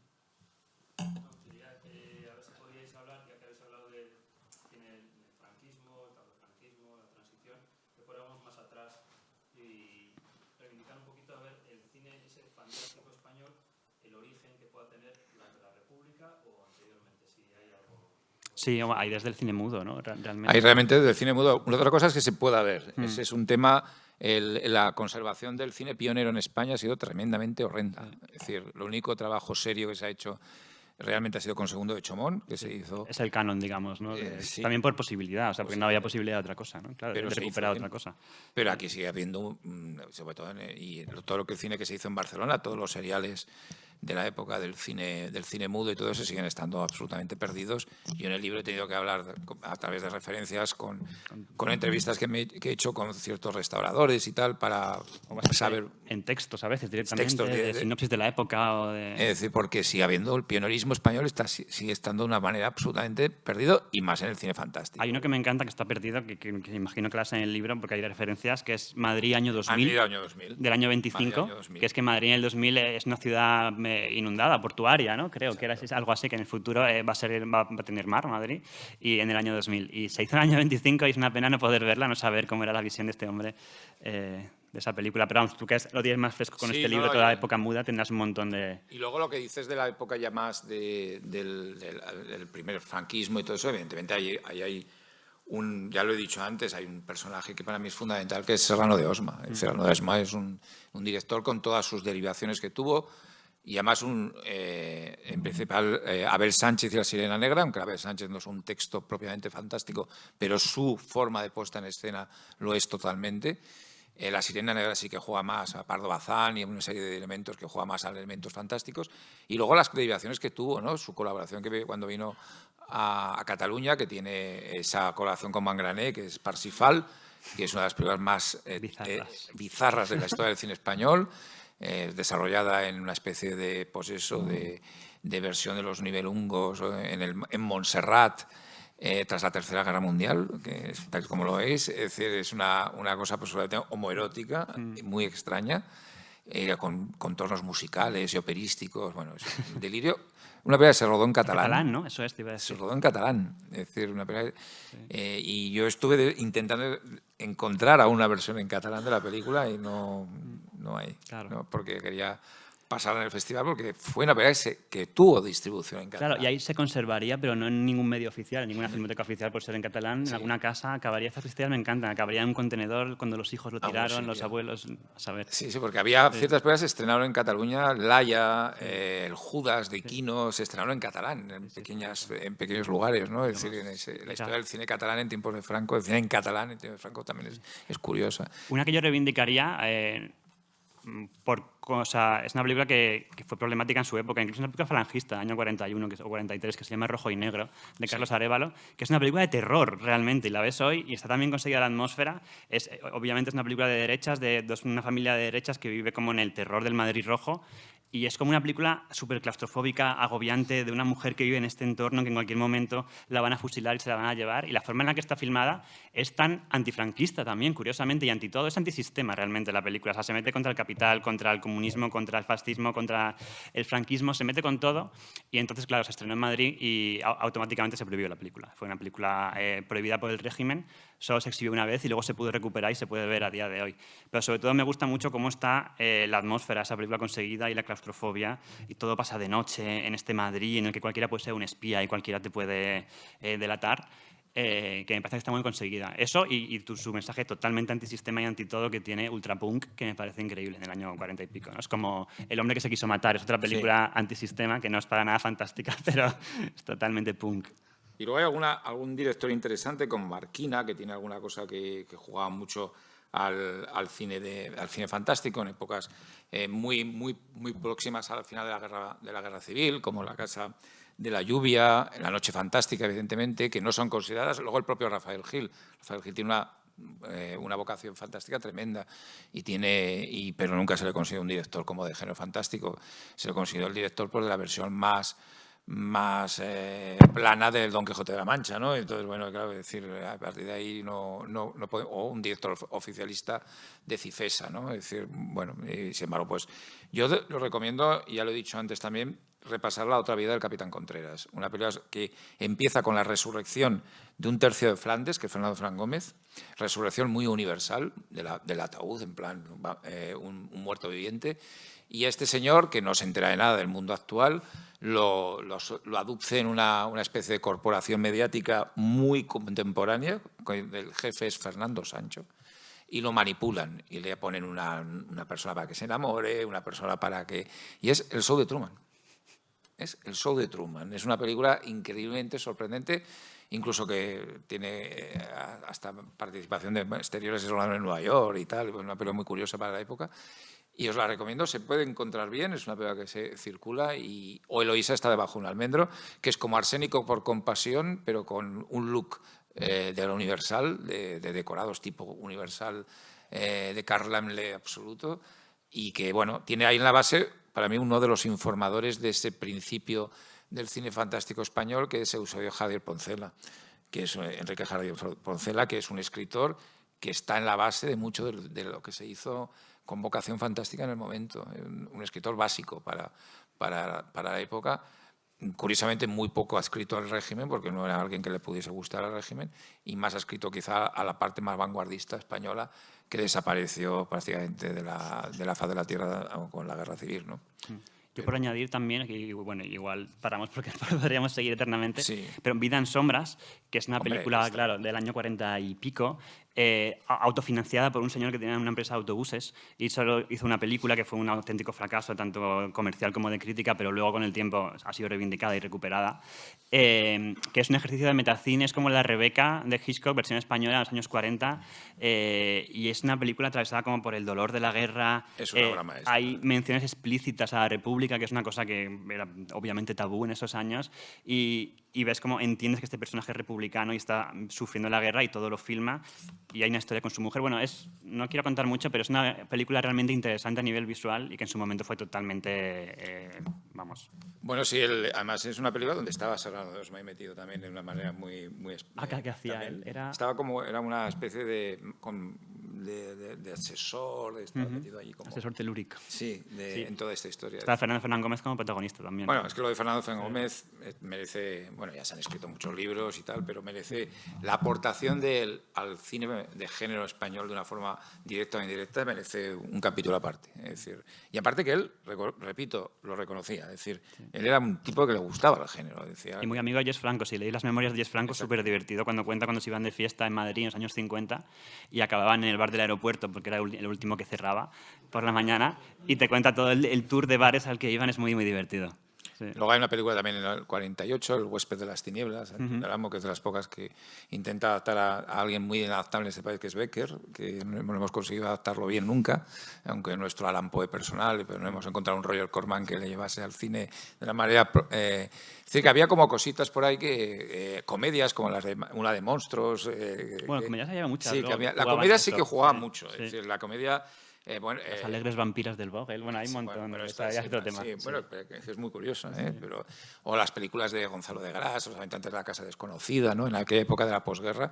Había mucho fantástico y también mucha comedia diabólica, ¿no? Con diablos que venían a la tierra y ponían, digamos, para darle esa cosa de la tentación, que se vence o se cae, ¿no? Siempre con una cierta moralina, pero bastante curiosas, bastante interesantes. La comedia en el cine fantástico español ha jugado un papel muy importante. Hay una comedia de La Zaga que me parece divertidísima, que es Un vampiro para dos, otra vez Fernando Fernán Gómez. José Luis López Vázquez y Garcita Morales viajando a Alemania, emigrando a Alemania en busca de un trabajo, y caen al servicio de un conde alemán, que es Fernando Fernán Gómez, que es un vampiro. Y bueno, lo primero que se le ocurre a García Morales es hacer una sopa de ajo, con lo cual con la reacción del conde bastante mala. Bueno, es una película divertidísima, están geniales, López Vázquez y Morales y Fernando Fernán Gómez, pero que acaba con una persecución del vampiro a los dos siervos porque se rebelan, y en la frontera española se encuentran con un guardia civil que proyecta el tricornio con la luz y le da la cara a Fernando Fernán Gómez y por eso desaparece el vampiro. Es decir, ese momento es uno de los momentos clave del fantástico español. Es decir, la Guardia Civil como Van Helsing haciendo un remake de Las novias de Drácula con La sombra del molino, pero con el tricornio. Es una película divertidísima, divertidísima, y que además es una película de vampiros. Es una película que el vampiro de verdad, es decir, no, el vampiro es alemán, evidentemente, y los héroes son dos pobrecitos españolitos que van allí a emigrar y que luego vuelven corriendo a España, es decir, que les protege la Guardia Civil, ¿no? Pero es una película muy curiosa, ¿no? La comedia se protegía mucho al género a través de esto, ¿no? de la comedia. Y hay infinidad de comedias españolas, mucho antes de las comedias de la transición de Pajares y Esteso, del Liguero Mágico y de Las Brujas Mágicas, que trataban o jugaban con el género fantástico. ¿Hay más preguntas por ahí? Sí, primero. ¿Qué coste tiene el restaurar estas películas y algún tipo de apoyo institucional para recuperar esto? Eso es un temazo. En general, sí hay, apoyos existen, lo que pasa es que están muy contados y no todas las películas, imagínate que tú has heredado una película, ¿no? Pues volver al caso que hablaba antes, ¿no? Tu abuelo hizo películas en los 70 de fantástico y las quieres restaurar. No tendrías un apoyo como tal automáticamente. Sí que es verdad que de vez en cuando salen unas ayudas del ICA para preservación de negativos que podrías acceder, que es para productores en general, pero no sé, imagino que valdría si eres el heredero del productor. Se entiende más como para pelis más recientes, de todas formas. Pero luego las filmotecas sí que tienen su propio programa de restauración. Por ejemplo, La leyenda del cura de Bargota, de Pedro Olea, del Pac Este Sábado, de Televisión Española, se hizo aquí en la Filmoteca Vasca. Fue una de las películas que han escaneado ellos con sus sistemas. Entonces, cada filmoteca tiene su propio, cada vez más en los últimos 2 años, sistemas para escanear y restaurar. Y ellos, pues, hacen listados de qué les parece más importante para este año recuperar, ¿no? En el caso del Cura de Bargota fue muy, muy guay porque pude hablar con ellos y no estaba en su lista, pero entró en la lista. Hay otra, La Luna Negra, que también haremos probablemente con ellos. Y hay un diálogo interesante entre pues, qué se quiere como recuperar para una edición, qué quieren recuperar ellos y tal, ¿no? Pero es verdad que otras filmotecas en general son mucho más herméticas, hasta el punto que tengo alguna película bloqueada por filmotecas que dicen que la van a hacer ellos, pero nunca acaban de hacerla y no te dejan acceder a hacerlo tú. Entonces también se puede dar la inversa. Pero en general sí que cada filmoteca tiene sus medios financieros para esto y al año hacen X películas. Lo que pasa que en general, de nuevo, pues irá primero las de Saura, las de tal, las de Erice, las de esto, y luego ya llegamos a otras y luego a casi todas que hemos hablado seguramente no lleguemos nunca a nivel público, lamentablemente. Pero lo bueno es que a nivel privado pues están estas empresas que están apostando por ello y tiene unos costes relativamente altos, pero todo depende también de la calidad final y de si va en 4K o si es un Blu-ray, eso ya es como un tema muy técnico. Pero es relativamente barato en el sentido de que un escaneado de un negativo básico se puede hacer ya por 1.000 euros hoy en día, que era algo impensable antes. Un escaneado 4K ya es mucho más caro, pues a lo mejor son como 6.000 euros, ¿no? Y luego hay que sumarle la restauración y corrección de color y tal, que eso en el caso de Severin pues tienes gente fija, ¿no? que lo hace, pero si lo tienes que externalizar a contratar a un freelance, pues también dependen las tarifas. O sea, al final es un coste como relativamente elevado si para una peli de hace 50 años, ¿no? Pues igual, no sé, mínimo ponle 10.000 euros para recuperar una película. Sí. Que se puede hacer por menos. De nuevo, también dependiendo de la calidad final, ¿no? También puedes escanear una copia de proyección y ya está. Solo a nivel de preservación eso vale, es mejor que nada. Y te cuesta 1.000 euros y la película sabes que no va a desaparecer como tal, ¿no? Que ya existe. Y le corriges un poco el color, que es algo muy barato y sencillo de hacer y ya está. Y no hace falta repararla en sí, ¿no? En como quitarle cosas que tenga rotas y tal.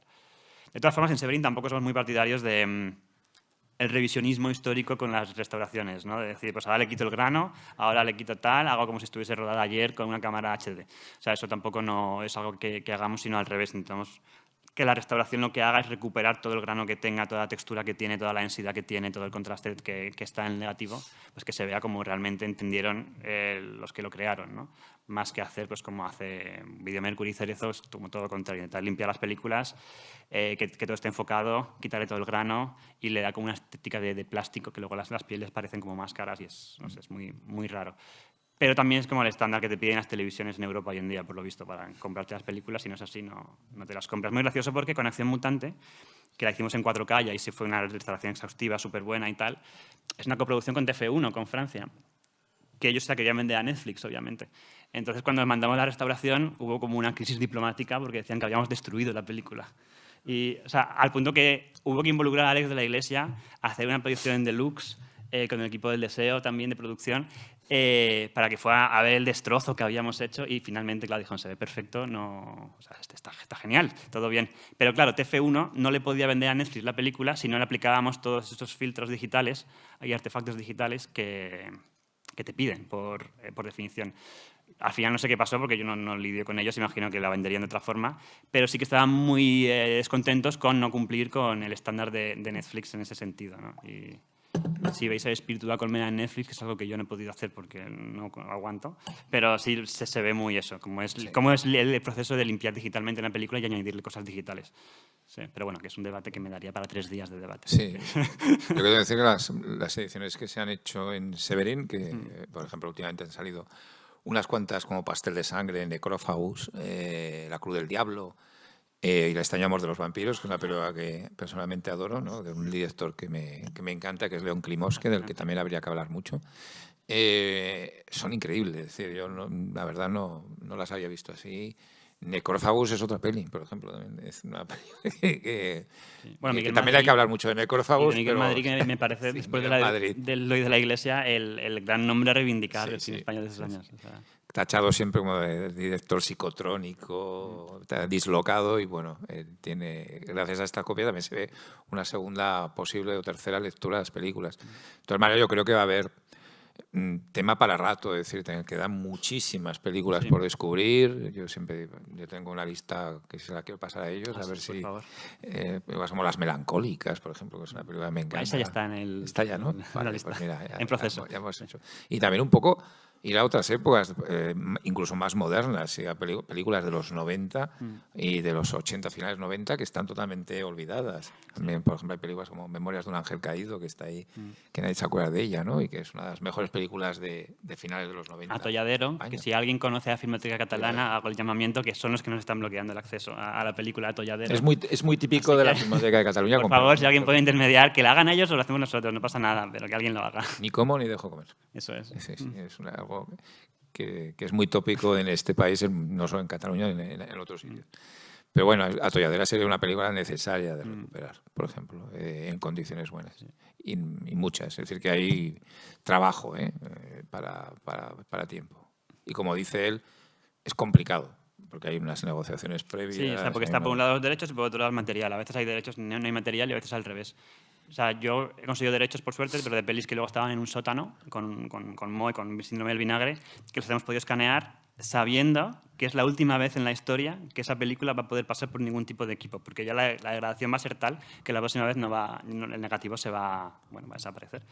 Entonces, en ese caso sí que hicimos un escaneado como en 6K, que es para una película que para nada esperarías que hagas un escaneado en 6K, pero en ese momento, claro, es como para tener a nivel digital, un backup digital de la mayor calidad posible de ese elemento que está desapareciendo porque el productor decía que no se fiaba de la Filmoteca y le prefería tener en su sótano cogiendo humedad porque es todo burocracia y bueno, este tipo de gente. Hay gente muy curiosa en este... Bueno, es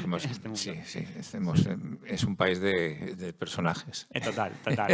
Y luego es curioso porque también cuando tenemos hay muchos productores que te obligan como a restaurar aquí, que no se fían. Eso de restaurar en Estados Unidos, no, hacerlo aquí. Y una vez que está el director de foto original, una película en coproducción está en Estados Unidos, ¿lo puedes supervisar? No me fío. Bueno, total. Que cuando estás con los laboratorios de aquí están muy acostumbrados a la manera de hacer eso, ¿no? De meterle todo. Y es una pelea constante te lo intentan limpiar todo. Te quitan, aquí es que este frame estaba mal, lo hemos quitado. Pues si estaba mal originalmente, se queda mal. O sea, no puedes revisitarlo ahora tú, que no tienes ni idea de la película ni el contexto de que se hizo, decidir en tu sala de postproducción que está mal. O sea, lo que pasó al negativo, para bien o para mal, pasó al negativo y es como los directores lo entendían o pudieron hacerlo en el momento, ¿no? Entonces, sí, es como una pelea constante con muchas cosas, pero a la vez me parece eso como tan bonito y tan ejercicio de memoria histórica y hay tantos paralelismos con la memoria histórica general, ¿no? De que sumar algo y recuperarlo y devolverlo a la vida y dignificarlo. Muchos directores que están en el ostracismo. Bueno, tú conoces muy bien a Juan Lugar. Sí. Y hay alguna película de él como Trasplante de un cerebro. Sí, tuvimos la suerte en Jaula, que es una maravilla. De grabar un audio comentario en el antiguo estudio de Juan Lugar en Madrid para ópera de Dario Argento, que no tiene nada que ver, pero el espacio estaba ahí. Sí. Queda mucho autor, y yo digo autor, es decir, porque había autores, eso es otro de los grandes errores que se ha cometido con el cine de género en España. Son artesanos, esta palabra un poco cutre. Hacen lo que el público les pide. Sí, lo que pasa es que hacen lo que el público les pide y aparte cuentan su historia, ¿no? Que eso es lo bonito de muchos de estos, ¿no? Como Larraz, ¿no? O sea, como que es alguien que no quiere hacer terror ni quiere hacer cine erótico, pero se da cuenta de que así le van a financiar las películas. Pues las hago así, ¿no? Y cuento lo que quiero así. Y Klimovsky, ¿no? Que un día trabaja de estajo, ¿no? Bueno, pero trabaja de estajo, pero tiene, por ejemplo, una película que sigue siendo bastante difícil de ver, que es Último Deseo. Planeta Ciego, ¿no? Que ahora afortunadamente hay una copia también muy buena por Severin, que se vendió como una película erótica con Nadiuska y es una de las películas de terror, en este caso de apocalípticas y de zombies, porque parece un poco basada en Saramago y en todo el tema de los ciegos y todo. Bueno, y tiene guión de Vicente Aranda. Y Joaquín Jordán. Que es sorprendente. O sea, un guión explosivo, ultra subversivo. De hecho, la iba a dirigir. Al principio parecía Westside. Y luego al final la dirige Klimovsky, sí. Lo cual es muy divertido, ¿no? Porque es como coge un guión ultra subversivo de la escuela de Barcelona y le pasa el filtro Klimovsky del fantaterror y de filmarlo todo de una manera mucho más de ciencia ficción, ¿no? Y es una película que al final habla de... Bueno, es que hay un montón de subtexto político en esa película, ¿no? Más el título que pensaban ponerle Planeta Ciego, que es precioso. Sí, y Estados Unidos se tituló, que es muy curioso, la traducción sería algo así como La gente que posee la oscuridad. Sí. Está súper poética, ¿no? Es el título de estos. Aquí Último Deseo, con un póster de Nadiuska, con un camisón. Es decir, que yo me acuerdo que de pequeño decía... Bueno, esta no me interesa porque entonces no me interesaban mucho ciertas cosas. Lo del terror, ¿no? Y digo, esta es erótica, va. Y luego me Y luego enteré de que iba de lo nada. que iba y dije, jolín, me la he perdido. Sí, es como un grupo de dirigentes políticos que se reúnen en una casa en el campo mientras fuera cae una bomba nuclear, se quedan todos ciegos. Y entonces el pueblo ciego decide ir contra ellos a matarles con palos, ¿no?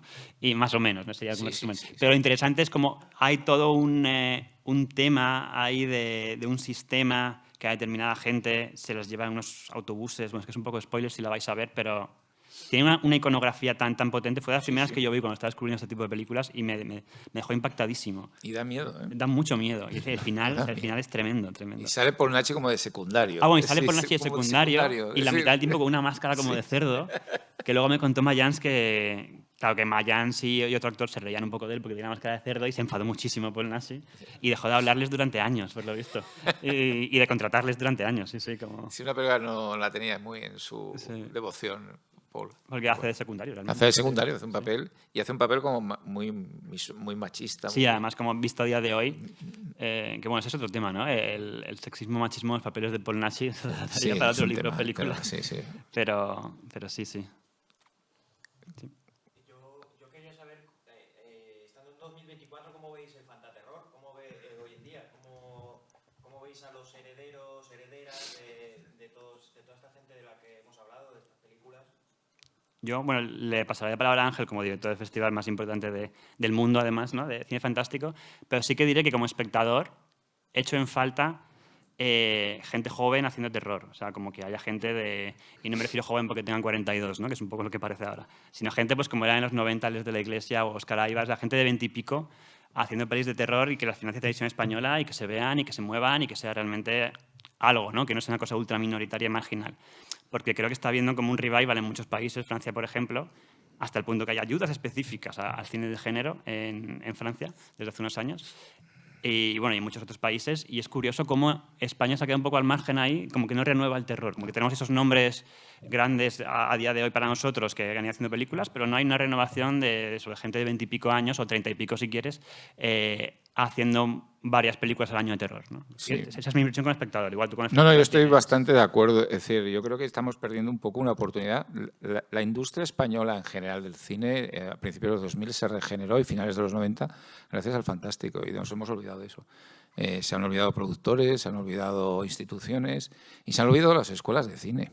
Es decir, que se está llevando a los chavales al tipo de cine como, entre comillas, importante, del que posiblemente nos acordemos cero en 10 años o en 20, y sobre todo se está haciendo un gravísimo error a las chicas. Es decir, hay muchas mujeres aquí que quieren hacer, muchas chicas jóvenes que quieren hacer terror y no pueden. Y fantástico, porque las llevan a hacer películas sobre melocotones. No se pueden y que una va bien y todas tienen que hacer pues la siembra del melocotón, la cría de la cabra y la de la presa que se va a romper. Aunque el pueblo. Yo quiero... Entonces es un poco tenemos que pensar que las mujeres pueden hacer no solo un tipo de cine, sino todo tipo de cine, y por eso y luego las mujeres, los chicos y las chicas jóvenes. Es decir, a mí me parece muy bien y estoy muy contento de las películas como la de Pedro Martín Calero, El llanto, que se vio en Cinemaldia y en Sitges, una película que está bastante bien, El llanto, la de Pablo, la que vais a ver esta noche, de Pablo Herrando, que es un tipo ya que lleva detrás un bagaje, o la de Enrique Buelo, que también son chicos, gente que ya tiene una trayectoria, pero lo que dice Alberto es verdad, no sale gente joven que ha hecho cortos muy buenos y que la transición es tan largo que siempre era tan ejemplar en el cine español de finales de los 90 y principios de los 2000, no se está dando. Y bueno, tengo un amigo, Fernando Navarro, el guionista, sí, que dice que vivimos la segunda ley Miró y me hace mucha gracia, sí, porque es un poco tremendista, pero es un poco así. Y es verdad que se está como apoyando mucho un tipo de cine muy determinado y olvidándose de otro totalmente, ¿no?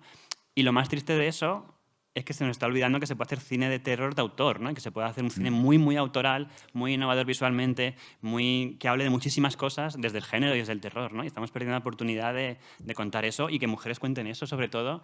Y yo siempre he querido producir Alcarrás 2, por cierto, que se llamaría Muerte entre melocotones. Y es un slasher, o sea, me encantaría, de verdad, un slasher rural.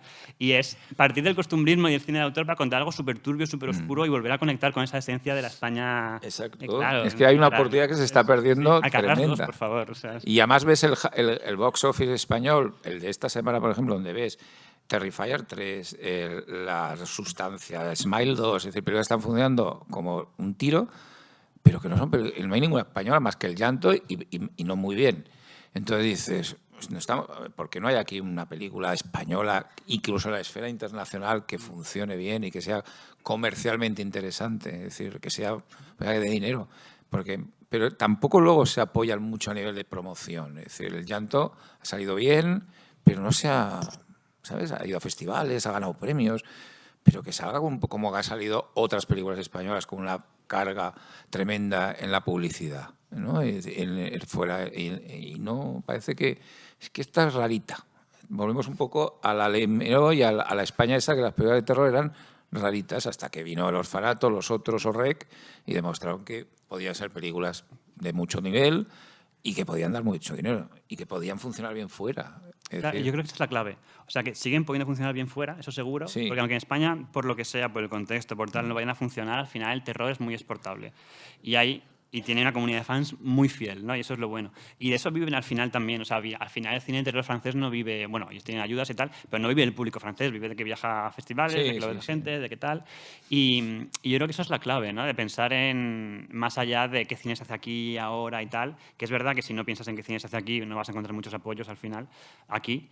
Pero sí pensar que luego igual puedes venderlo fuera, moverlo fuera, y que al final el fantástico español siempre ha dependido de dinero que venía de fuera, si lo piensas, ¿no? Y siempre, todas las fases que tenía de esplendor, ya sea los 70, los 2000, tal, ha sido por dinero que venía de fuera y ventas al extranjero y distribución y tal. Sí, veremos a ver, por ejemplo, también hubo un apoyo en cierto momento de los profesionales. Hubo una época en ciertas películas españolas, en los principios de los 2000, se nominaron a los Goya, ganaron Goyas. La televisión española invirtiendo en todas también, Sí, claro. Y estaban ahí. Ya veremos si El llanto, por ejemplo, que es una película que está muy bien, una película prima, ganando en San Sebastián el premio al mejor director, está nominada al Goya al premio al director Nobel. Es decir, que la propia industria, que en el fondo, y los propios profesionales son los que votan en los Goya, a lo mejor se olvidan, como se olvida de muchísimos cortometrajes de género españoles que no llevan nunca a los Goya. Bueno, hay una serie de como, esto no, interesa más esto y documentales, pero también pasa. Sí, no, documentales fue muy gracioso porque en Sitges, en la proyección de mi documental, entró el típico señor en la sala que va a ver lo que sea, ¿no? Y se me sienta al lado a ver otro documental, no era el mío. Y me dice, ¿pero esto qué película es? Y se lo explico, era la de Folk Horror, el documental este. Y me dice, pero no es una película como tal. Y me hizo mucha gracia, ¿no? Sí. Y es un poco la sensación que te da a veces con los documentales, ¿no? Que es como un género menor. O sea que, a ver, lo entiendo, como que no hay que parar el protagonismo, pero es triste como con los cortos, ¿no? Que pase esto o dentro de la ficción misma, ¿no? Que haya como géneros menores y géneros que no interesan tanto, que nos parecen menos interesantes, por al final una herencia snob cultural, supongo, en el caso del cine de terror, es decir, es que esto no me estás contando algo serio sobre la realidad española, cuando en realidad es lo que es más serio, más de la realidad española, ¿no? Que puede ser. Y además que hay gente, si rascas, hay chavales y chicas que pueden hacer cine de terror y podrían desarrollar buenos proyectos y hay talento, es decir, hay talento que puede sacar muy joven. Pero claro, necesitan el apoyo y necesitan que se crean sus proyectos. Si no, pues acabarán en episodios de televisión, de series de televisión, de Las Abogadas o de, no sé, haciendo pues esto, ¿no? Es decir, eso es lo... Pero he dicho Las Abogadas porque me ha venido, tampoco tengo nada contra Las Abogadas. No he visto ni un episodio, es decir, que tampoco puedo juzgar. El regalo envenenado de las plataformas, ¿no? Que haya tanto dinero y tanta posibilidad, pero siempre y cuando sea de una manera y de una manera tal y tal. Entonces está muy bien porque todo el mundo puede trabajar y hay mucho más trabajo y tal, pero al mismo tiempo la diversidad se va como perdiendo. Totalmente. Y yo creo que las cinematografías se hacen interesantes en periodos de crisis, curiosamente, ¿no? Cuando nadie tiene trabajo es cuando empiezan a hacer las películas más interesantes y de repente empiezan a hacer cosas raras, ¿no? Y empiezan a innovar y igual se recupera la industria en una dirección más interesante a nivel creativo. Pero ahora que hay tanto dinero y tanto trabajo y tantos proyectos, siempre y cuando estén dentro de un canon, todo lo que está fuera del canon va a ser cada vez más difícil, ¿no? Sacarlo adelante y es peligroso, supongo, a largo plazo. Aunque también, bueno, hay un factor de modas también que si de repente el viento sopla a favor, pues...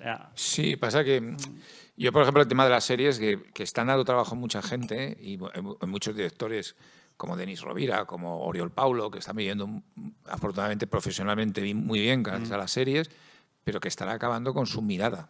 Es decir, eran gente con una cierta mirada, que en los cortometrajes y algún largometraje, y yo no sé si esa mirada y ese se está perdiendo en dirigir tanto episodio para series totalmente diferentes y totalmente fuera de una dirección autoral, ¿no?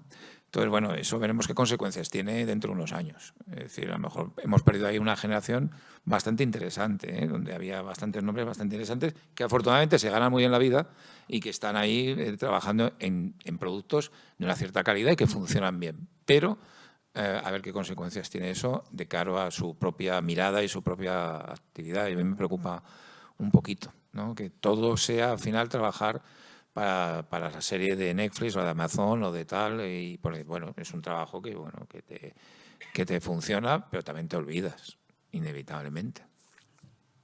¿Cómo termina Iggy Pop en el documental? Pues por atolladero, curiosamente, porque le estaba hablando a David Gregory, que es el director de Severin Films, sobre, pues le estaba vendiendo un poco, ¿no? Tenemos que recuperar esta película de los 90, un western como retrofuturista español con Iggy Pop.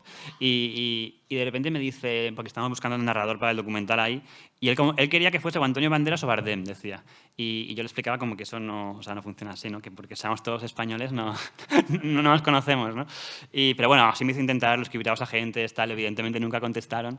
Y cuando yo le estaba contando de Atolladero, me dice de repente, ¿sabes quién sería un buen narrador? Iggy Pop. Y digo, pues sí, pues claro, sí, sería genial. Y no, ya me estuvo contando que es que él había trabajado con él antes para hacer como un spot de hardware de Richard Stanley, y en el que, pues como Iggy Pop años después volvió a poner la voz y tal, y me dijo que había sido súper fácil trabajar con él, que es una persona súper interesante, súper simpática y tal, y que, bueno, que si a mí me parecía bien podíamos probar, y a mí, claro, me encantaba la idea como por su voz a nivel estético, ¿no? Y aparte por lo que representa de voy a hacer lo que me da la gana en los 70, 80s, ¿no? Y de todo este espíritu punk. Entonces le mandamos un corte del documental tal como estaba, que era como una locución con una inteligencia artificial muy triste, pero bueno, a modo de referencia, ¿no? Para saber en plan tal. Por suerte él no dijo nada de eso, no se dio cuenta, yo creo, de hecho, es que es de locos esto, pero bueno. Pero el caso que vio el documental y luego hablé con él y estaba como fascinadísimo, o sea, se había visto entero realmente, y tuvimos una conversación que él me decía, bueno, yo no soy un experto, pero yo creo que Pilar Miró se cargó el cine español. y yo, en plan, bueno, sí, pero no, o sea, claro, de repente tenía como la responsabilidad de contarle a Iggy Pop cuál es la historia del cine, ¿no? Y le expliqué un poco que sí, que no, pero bueno. Entonces, bueno, sí, fue así y lo hicimos en una mañana a distancia, él en Miami, yo desde aquí en Zoom, ahí en un estudio para grabarlo. Y ya te digo, súper simpático, súper fácil trabajar con él, muy agradable y muy guay. La verdad, muy contento con el resultado y con cómo su voz al final le da una profundidad a todo y una voz como de western crepuscular que me parece genial, me encanta. A ti.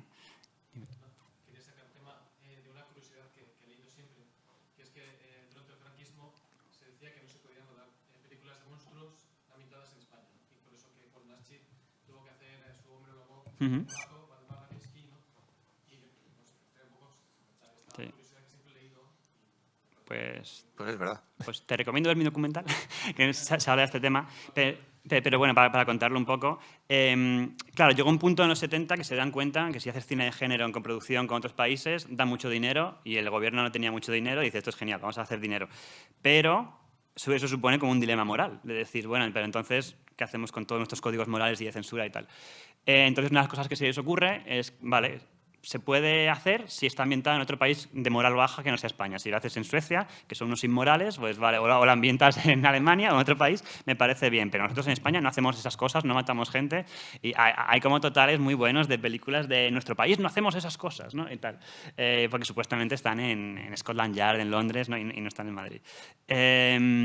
Y es por eso, básicamente, como por decir, vale, si no pasa en España, puede ser, porque en España esto no pasa, es imposible que pase porque es un país cristiano, de gente muy buena, moral y tal, y básicamente eso, ¿no? Sí, O sea, sí. final... Luego eso se va rompiendo, es Sí. decir, pues películas como las de Lloyd Raglish, evidentemente, La Semana Asesina o El Extraño Viaje, Claro, El Semana Asesino es una de las primeras que ya no disimula para nada no, que ni El dónde Extraño está. Viaje. Bueno, tampoco, No, claro, ahí no se puede no. disimular.